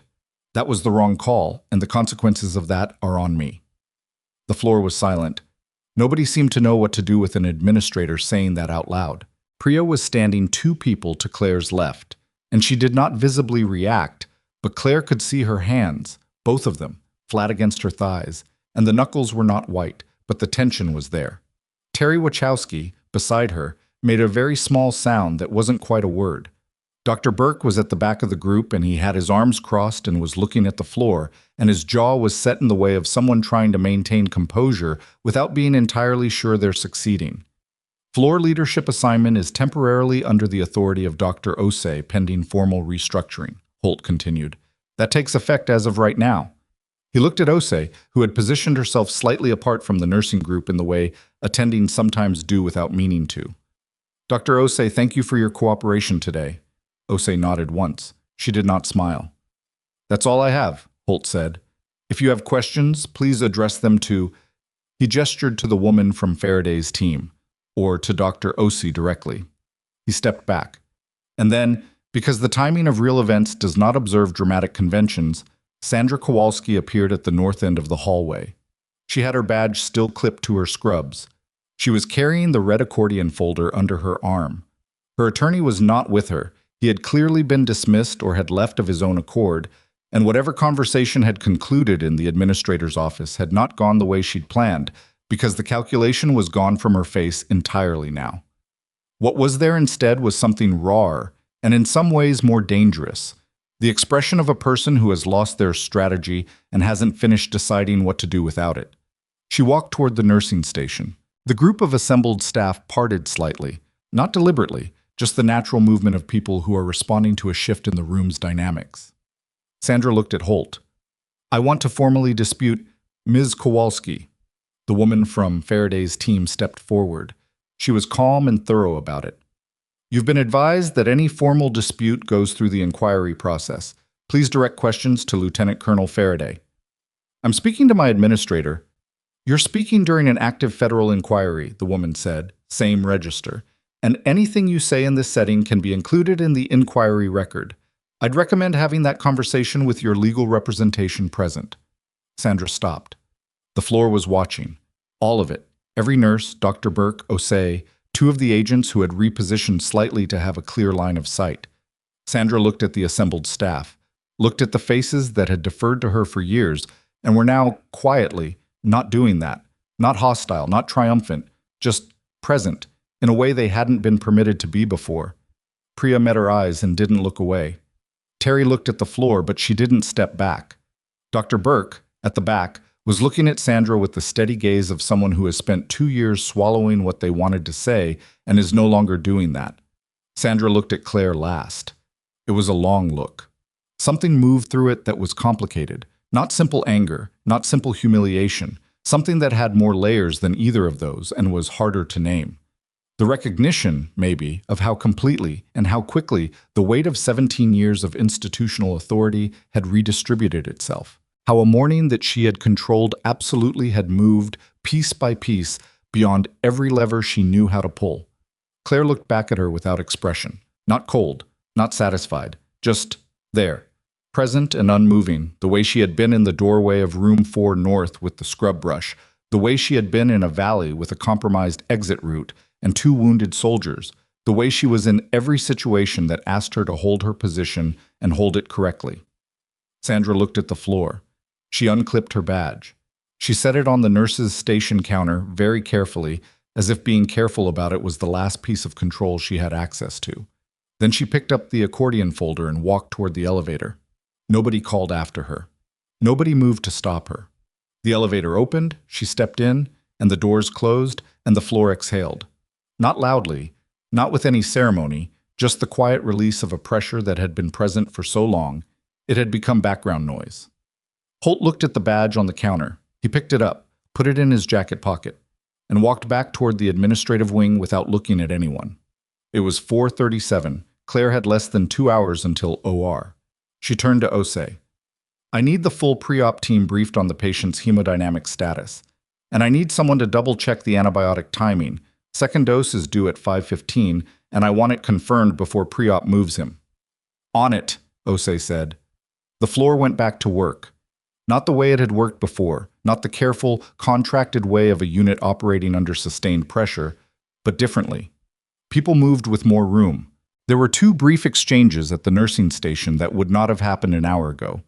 Priya asking Terry a clinical question and getting an actual answer, Dr. Burke flagging a concern about a patient chart without 3 minutes of visible internal deliberation before doing it. Small things.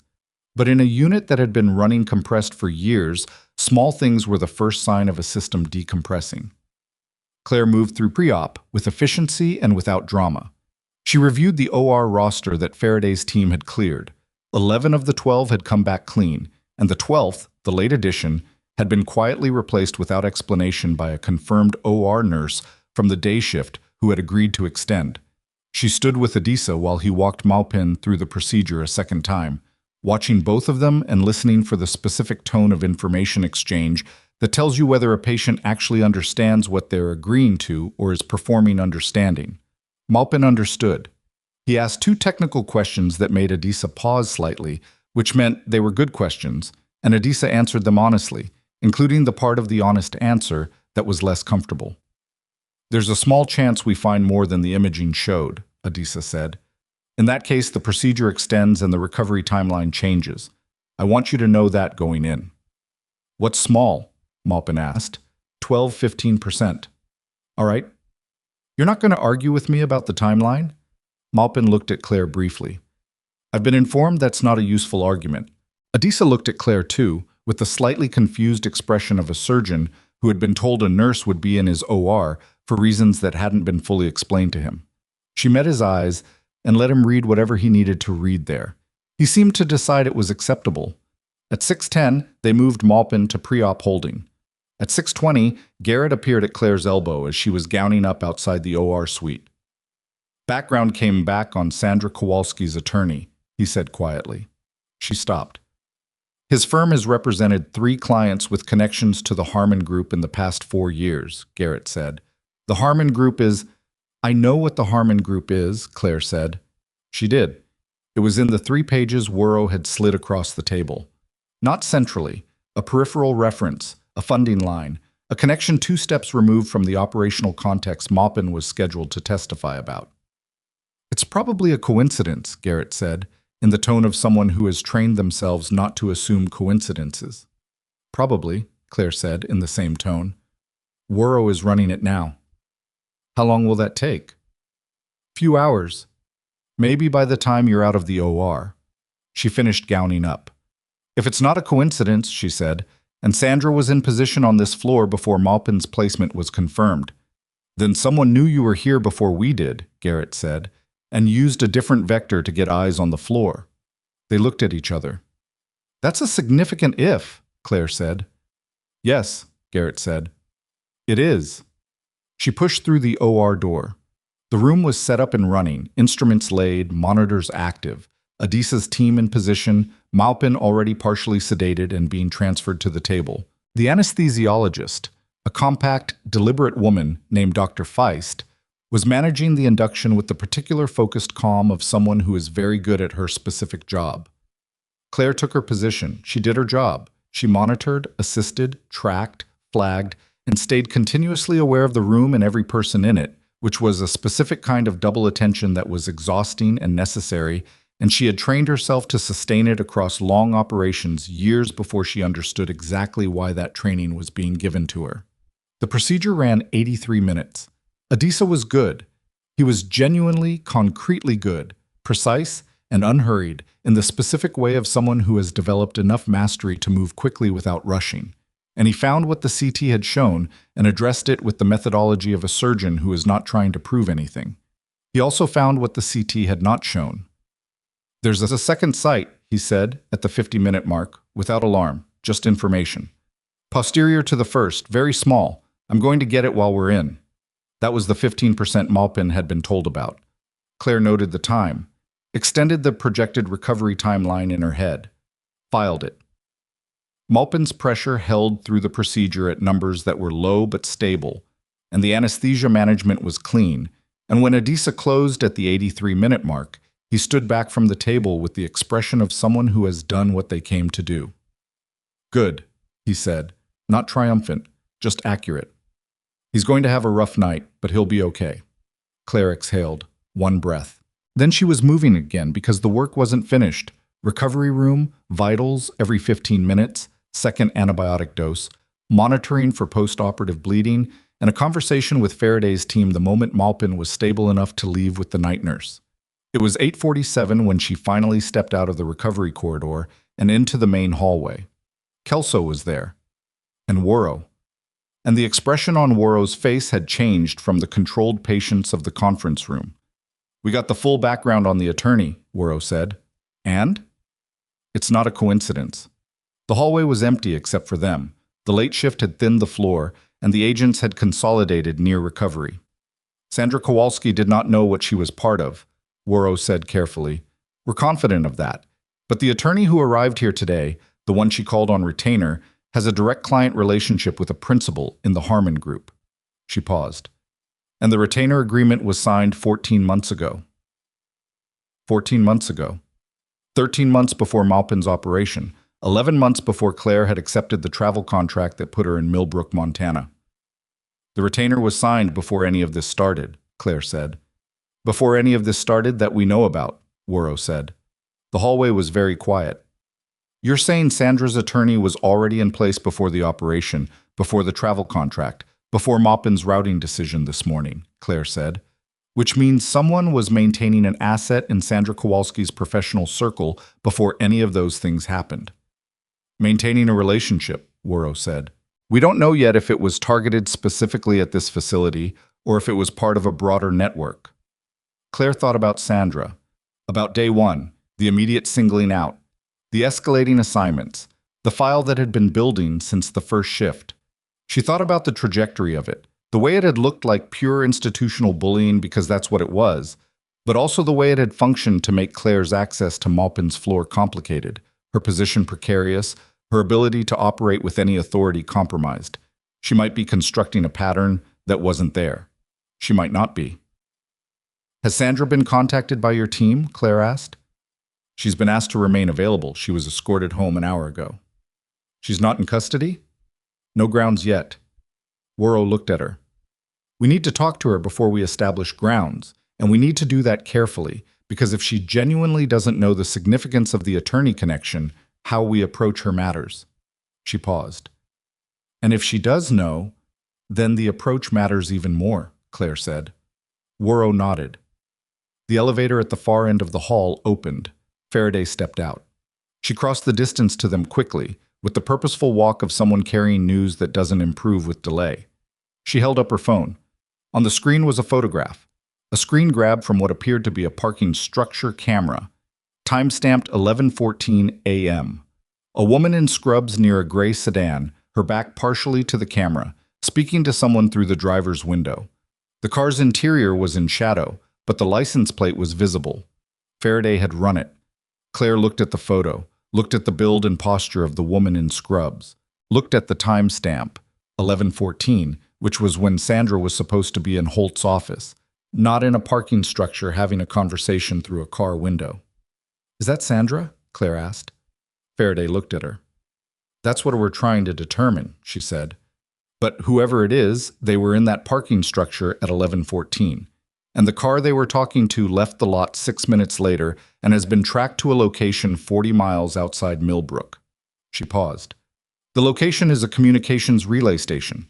The quiet in the hallway was the specific quiet of a situation that has just become something larger than it appeared to be. "We need Maupin's testimony secured," Worrow said, almost to herself. "If this is what it looks like—" "He's in recovery," Claire said. "He's stable. He's not going anywhere tonight." "But tomorrow—" "Tomorrow is tomorrow," Claire said. "Tonight, I'm his nurse." She turned and walked back toward recovery. Behind her, she heard Worrow say something to Faraday, low and quick, and Faraday's response was one word that Claire didn't catch. But she heard the next thing clearly, because Faraday said it at a normal volume, without intending it to carry, in the way that important things sometimes escape the careful container you've built around them. "Get Garrett to pull her contract file. The placement agency in Denver. Full history." Claire kept walking. She did not stop. But in the 3 seconds it took her to reach the recovery corridor door, she ran the sequence one more time. Placement agency, Denver. 11 days ago, travel contract, Millbrook, Montana.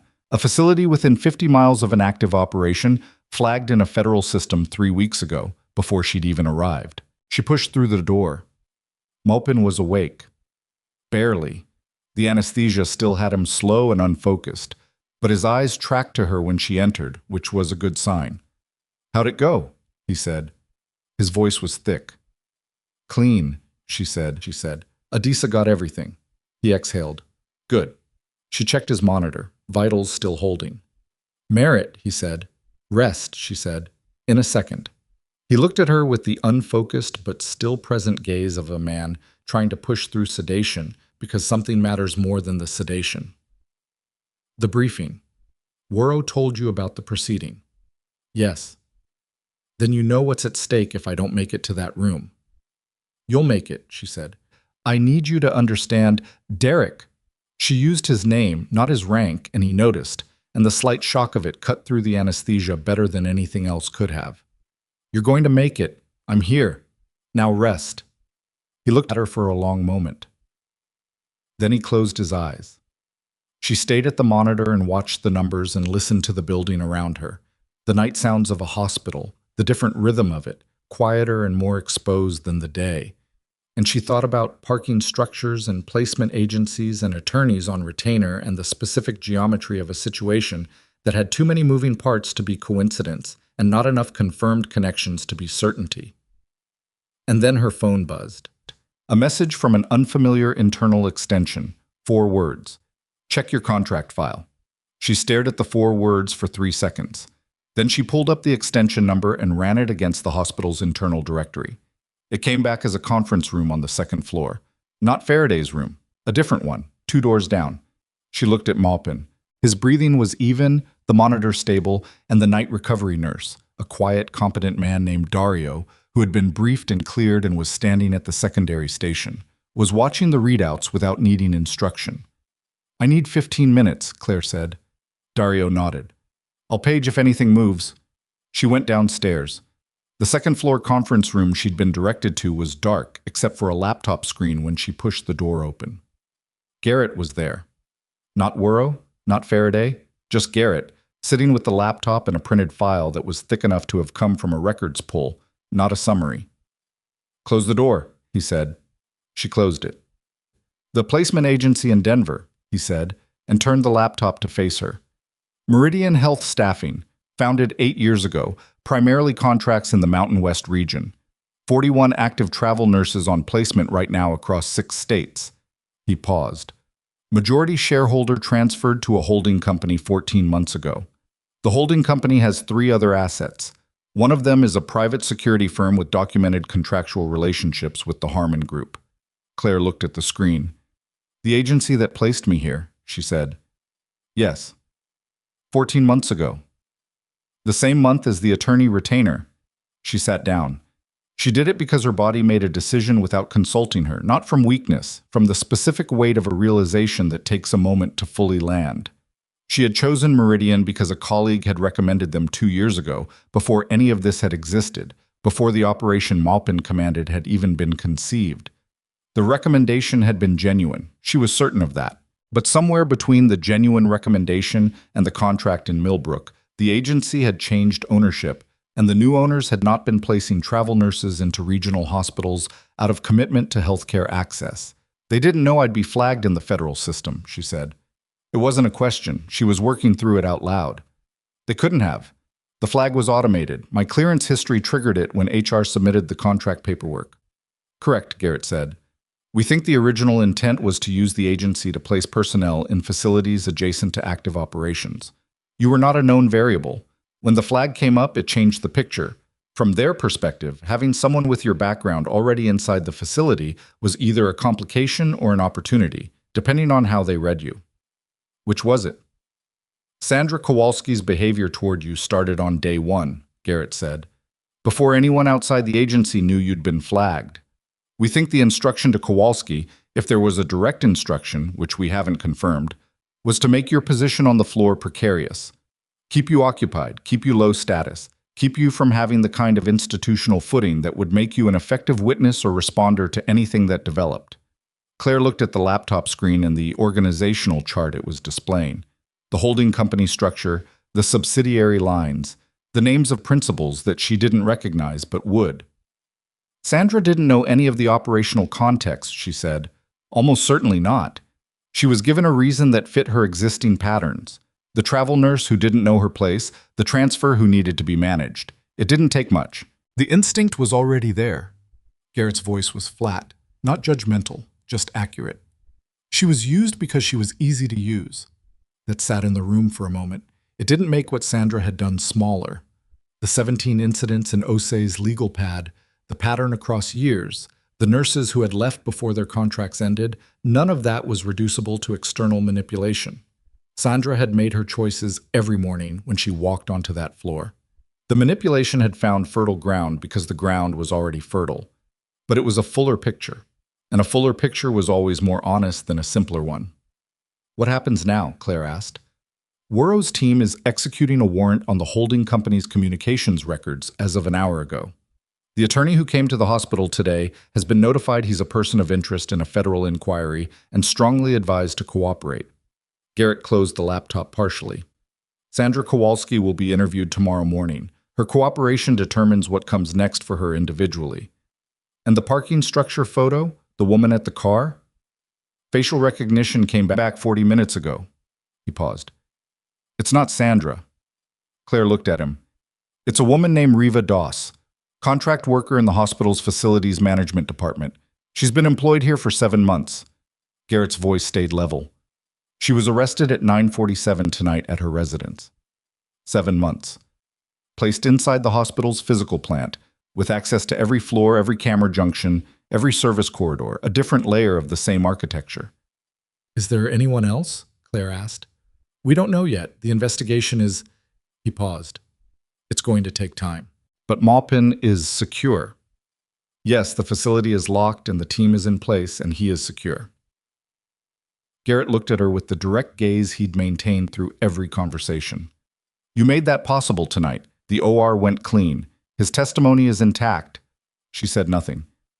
I mean that as information, Garrett said, not flattery.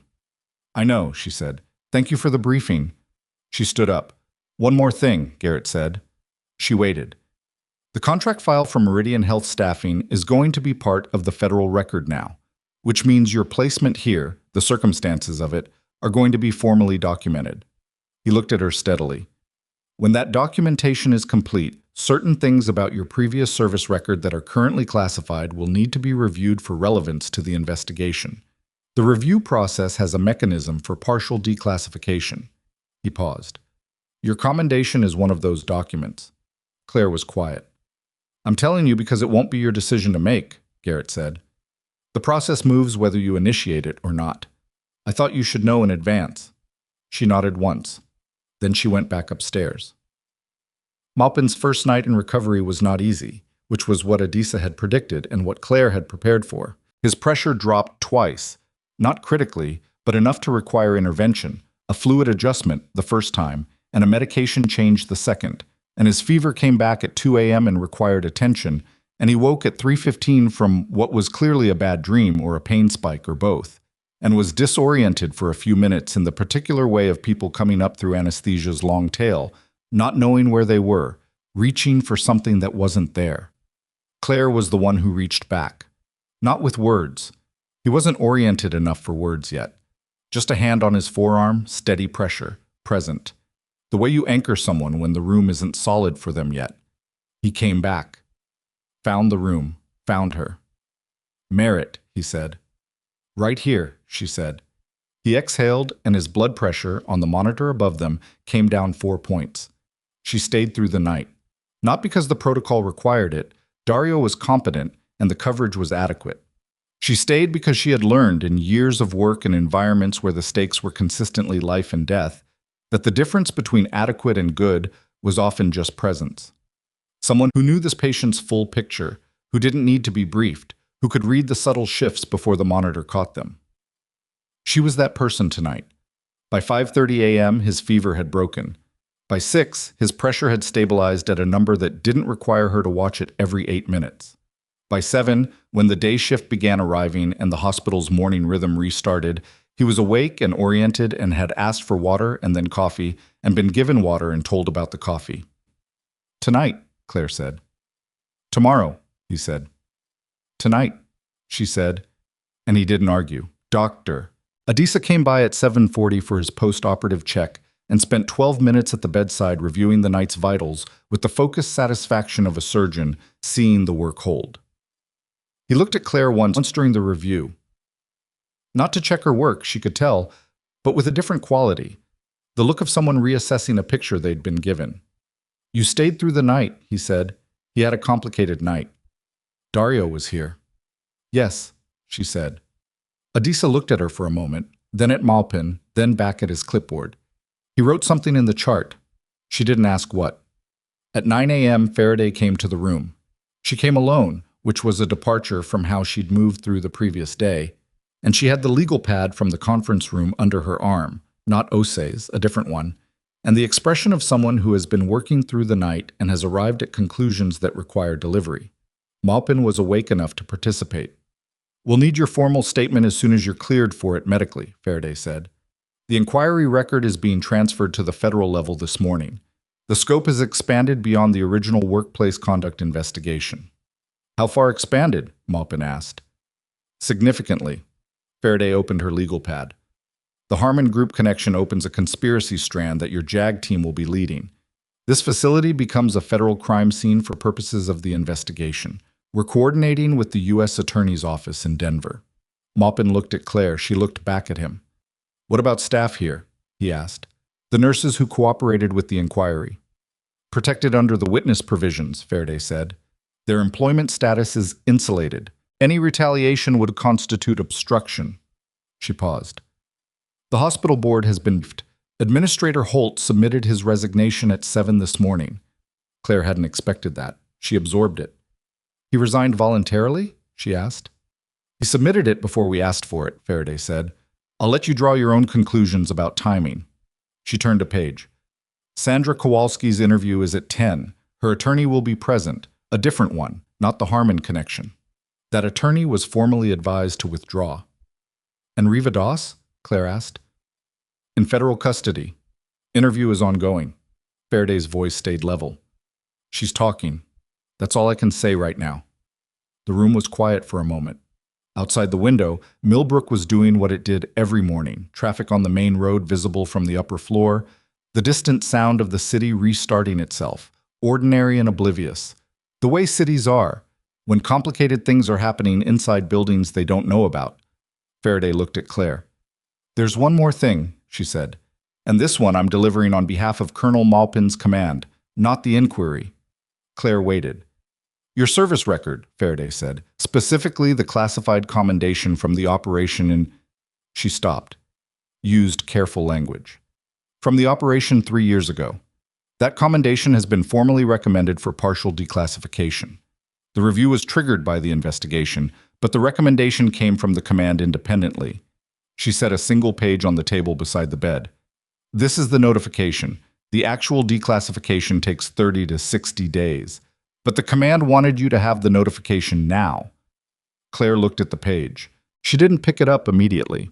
She looked at it from where she was standing, the formal letterhead, the case number, the language she recognized from having read similar documents about other people in other circumstances. She picked it up, read it, set it back down. She had known, in the abstract, that it existed. The commendation, the record, the documentation of what she had done in 11 minutes in a location that didn't appear on maps. She had known it was classified and had made a certain peace with the fact that it would likely remain that way, because classified things stay classified, and that was simply the nature of the work she had done and the world it operated in. Knowing it was going to change was different from knowing it in the abstract. She didn't say anything for a moment. Maupin was watching her. He had the look of someone who has carried a piece of unfinished business for 3 years and is watching it move toward completion. "You wrote it," she said. "Not an accusation, just a statement." "Yes," he said. "In a field report that got classified before anyone read it." "Before most people read it," he said. "I read it. The review board read it. They agreed with every word." He paused. "I've been trying to get it unsealed for 2 years. The investigation gave the process somewhere to go." She looked at him. "You could have told me," she said. "I know. When you walked off that elevator yesterday morning." "I know," he said again. "I was going to. The morning got complicated." She almost laughed. It was a genuine almost, the kind that surprises you when you're tired and the situation has been serious for a long time. "The morning got complicated," she repeated. "You were on your knees scrubbing a floor," he said, and the flatness in his voice when he said it was not anger exactly, but it had the quality of something that had settled very deep. "And I had people on my team who needed briefing and a facility to secure in a medical situation that was moving faster than projected. And I made a call about what to do first." He met her eyes. "I should have said it first. That was the wrong call." She held his gaze. "It was," she said. He nodded, accepting it. She picked up the notification page again and folded it once and put it in the chest pocket of her scrubs. And they didn't say anything more about it because there wasn't more to say about it right now, and both of them understood that. Faraday left them with her notes and her legal pad and the quiet competence of someone who had done her job thoroughly and knew it, and Claire spent the next 3 hours doing hers. The morning moved as way mornings do after long nights, slower in some ways, faster in others, with a particular combination of clarity and exhaustion that comes from having operated at full capacity across more hours than you planned for. She wrote notes and checked readings and talked to Adisa twice and once to Major Kelso about the security handoff to the day team, and she ate half a granola bar from the break room at 10:30 because someone had put a box of them out, and her body reminded her firmly that she had not eaten anything since yesterday afternoon. At 11:15, she was at the nurse's station on 4 when Priya found her. Priya had been on since 7 and had the day shift version of the same exhaustion, running on the energy of a situation that was still unresolved enough to require sustained attention. She sat down beside Claire at the station without preamble. "Sandra's interview is done," she said. "How do you know?" "Terry saw her leaving through the main entrance about 20 minutes ago, with the new attorney." Priya paused. "She was crying." Claire didn't respond immediately. She thought about what Garrett had said, that Sandra had been used because she was easy to use, that the ground had been fertile. She thought about 17 incidents on a yellow legal pad and an orderly named Ortega who had left before his contract ended. "Does that change anything for you?" Priya asked. "Not critically, genuinely." Claire thought about it honestly. "It adds context," she said. "It doesn't change what she did." Priya nodded slowly. "I keep trying to figure out how I feel about it," she said. "Like, I'm glad she's gone. I'm glad what she did is on record. And I also—" She stopped. "She wasn't always like that. When I started 3 years ago, she was hard, but she wasn't. It wasn't like the last 18 months. Something changed." "A lot of things changed 14 months ago," Claire said carefully. Priya looked at her. Something moved through her expression, not a full understanding of the picture, but a recognition that there was a picture larger than she'd been shown. She was smart enough not to push at it. "Are you staying?" Priya asked instead. "On the floor?" "In Millbrook, after the contract ends." Claire hadn't thought about it in those terms yet. The contract was 11 days old and ran another 6 weeks. And 6 weeks ago, she hadn't known what this city was, or that this hospital existed, or that a man she had kept alive in a valley that didn't appear on maps would end up in a bed on the 4th floor with a compromised suture and a federal protection detail. "I don't know yet," she said. Priya nodded. "I hope you do," she said simply, and went back to her patients. At 2 in the afternoon, Faraday's team held a briefing in the second-floor conference room, the actual one, Faraday's room, with the equipment. And the attendees were a combination of the military team, the federal investigators who had arrived from Denver in the morning, and 3 hospital administrators who had been brought in as interim leadership while the board managed Holt's departure. Claire was asked to attend, not as a witness, as a contributor.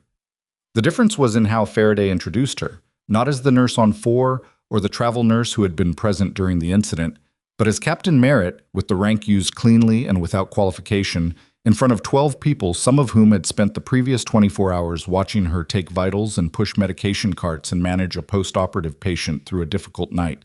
She saw some of them process the recalibration in real time, watched the adjustment happen in their faces, the quiet revision of a category, the reclassification of a person they had filed in one drawer being moved to a different one. It was not a comfortable thing to watch. Not because it was unfair to her. It was, in its way, a form of recognition, but because it illustrated something that she had spent a long time thinking about and had never fully resolved. That people categorize, and the categories are often wrong, and the wrongness only becomes visible when something dramatic forces the revision. And that meant that for every dramatic revision, there were dozens of cases where the wrongness just stayed and nobody made anyone look at it. She had been lucky. That was the honest word for it. Lucky that Derek Maupin had needed a hospital with a 50-mile radius of her placement. Lucky that the situation had developed the way it had. The nurses who had preceded her at Harlow County General hadn't been lucky. Ortega hadn't been lucky. The accumulation of small damages across years hadn't required a dramatic revision, and so it hadn't gotten one. She thought about that while Faraday briefed the room on the investigation's expanded scope, and she sat with the discomfort of it, which was the appropriate response to a discomforting truth. The briefing ran 90 minutes. At the end of it, one of the interim administrators, a woman named Dr. Pauline Rask, brought in from the Regional Health Network's Oversight Board, asked to speak with Claire privately. They sat in the corner of the room after the others filtered out. Rask was in her 60s, deliberate in her movements, with the kind of direct gaze that comes from having had a lot of conversations that required it. The board is going to be making decisions about this unit's leadership structure in the next several weeks, she said. The inquiry process will inform some of those decisions. Our own review will inform others. I understand, Claire said. I want to ask you a direct question, and I want a direct answer.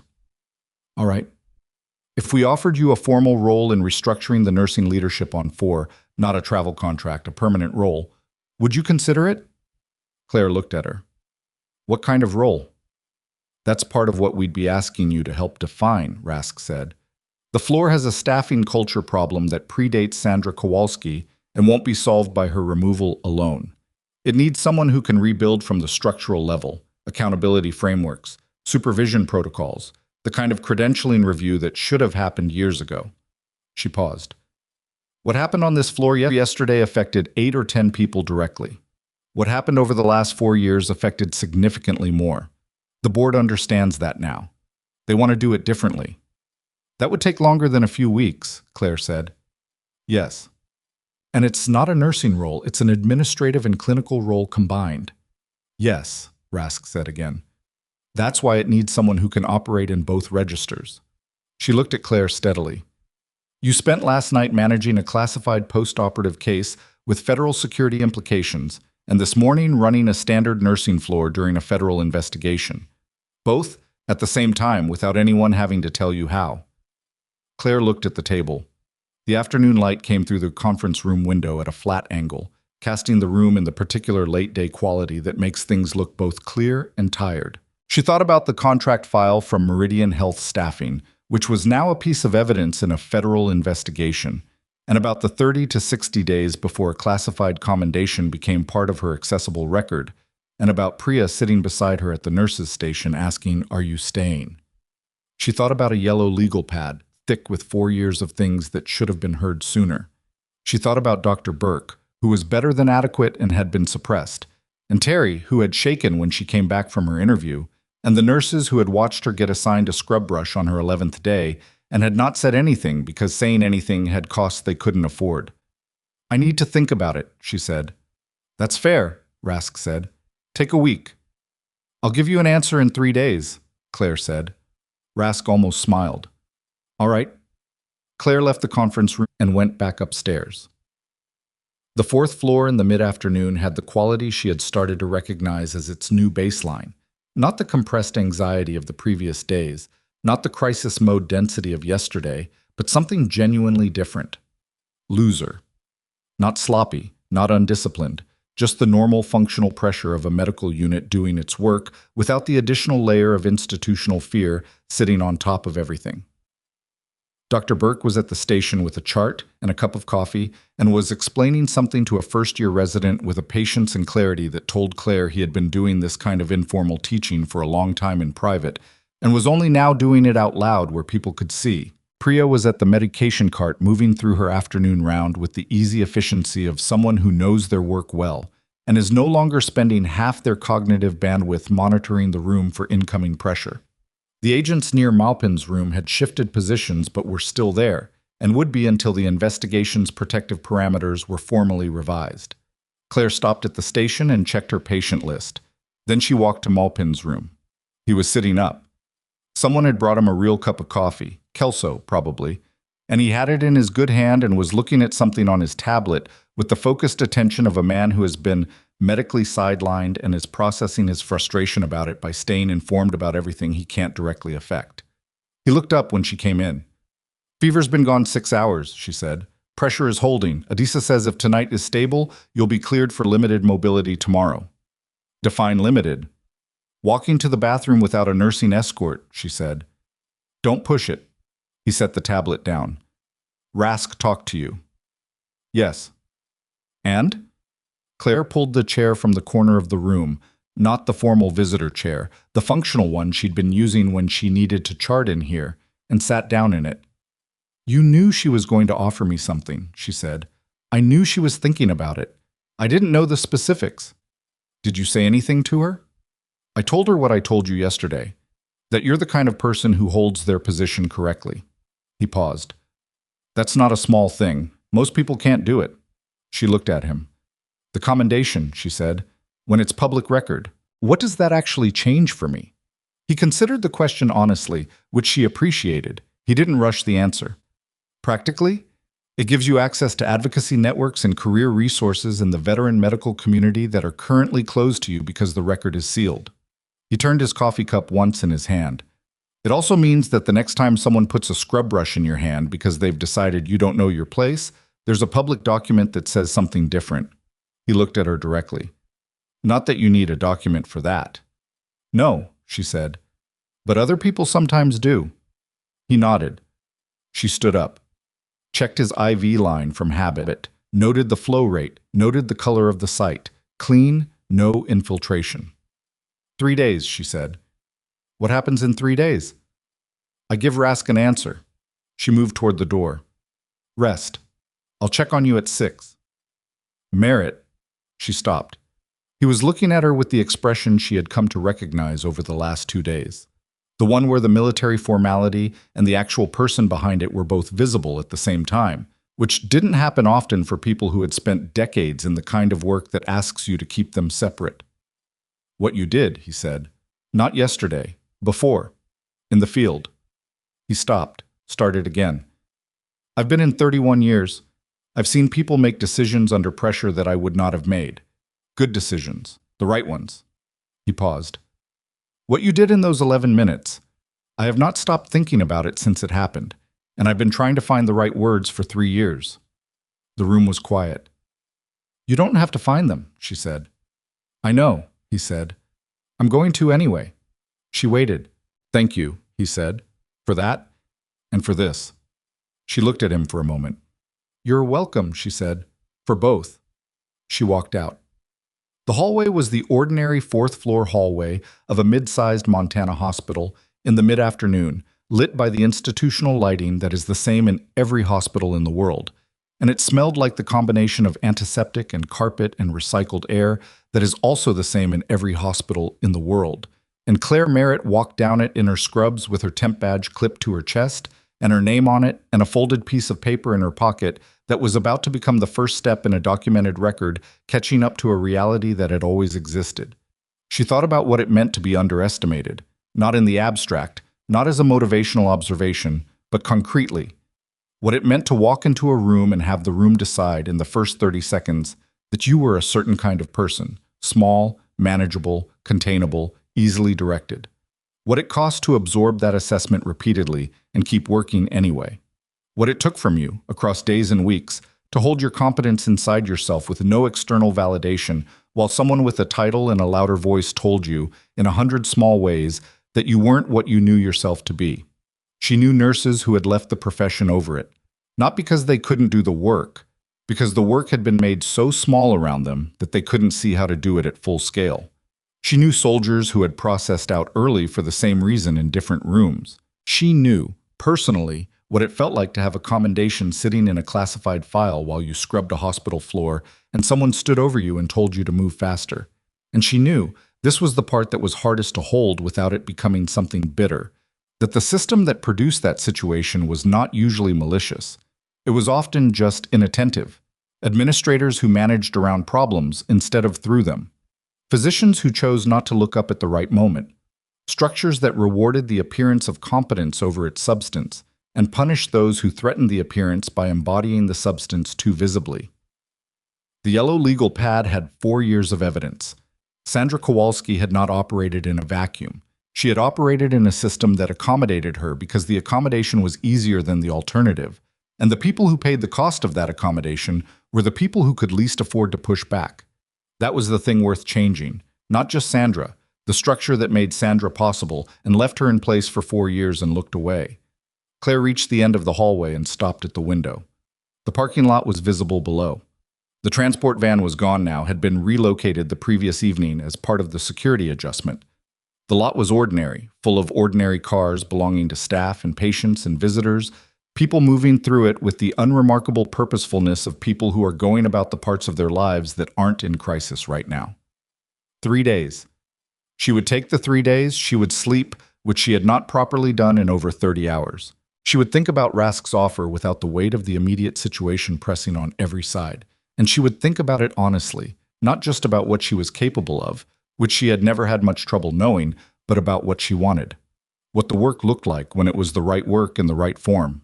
She had spent 3 years after processing out telling herself that the quiet version was enough, that travel contracts and temporary badges and floors where nobody knew her history was a sustainable way to practice what she was trained to do, that she didn't need the record to match the reality. She had been partially right and partially wrong about all of it, which was about the proportion of right and wrong that most honest assessments of your own life turn out to contain. Her phone buzzed. A message from OC. Burke just caught a medication interaction I missed on a chart. I told him good work. Thought you'd want to know. Claire looked at the message for a moment. Then she typed back, "That's exactly what should happen." She put the phone in her pocket. Down the hall, the day shift was running its 3:30 rhythm. The sounds of a medical floor in functional motion, not crisis, not suppressed, just work being done by people who were, for the first time in longer than they could precisely measure, doing it with the full use of their own judgment. Small. Enormously small in the scheme of what had happened in the last 24 hours.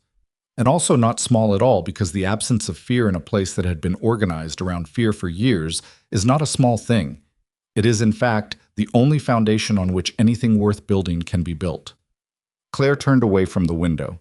She had patience to check. She went back to work. Not as the person who had been given a scrub brush and told to move faster. Not as the classified record that was slowly making its way toward daylight. Not as the woman the hospital would eventually write a formal recognition for, which they would, because institutions always find a way to ceremonialize things that make them look better in retrospect. Just as herself. Which had always been, and would always be, more than enough.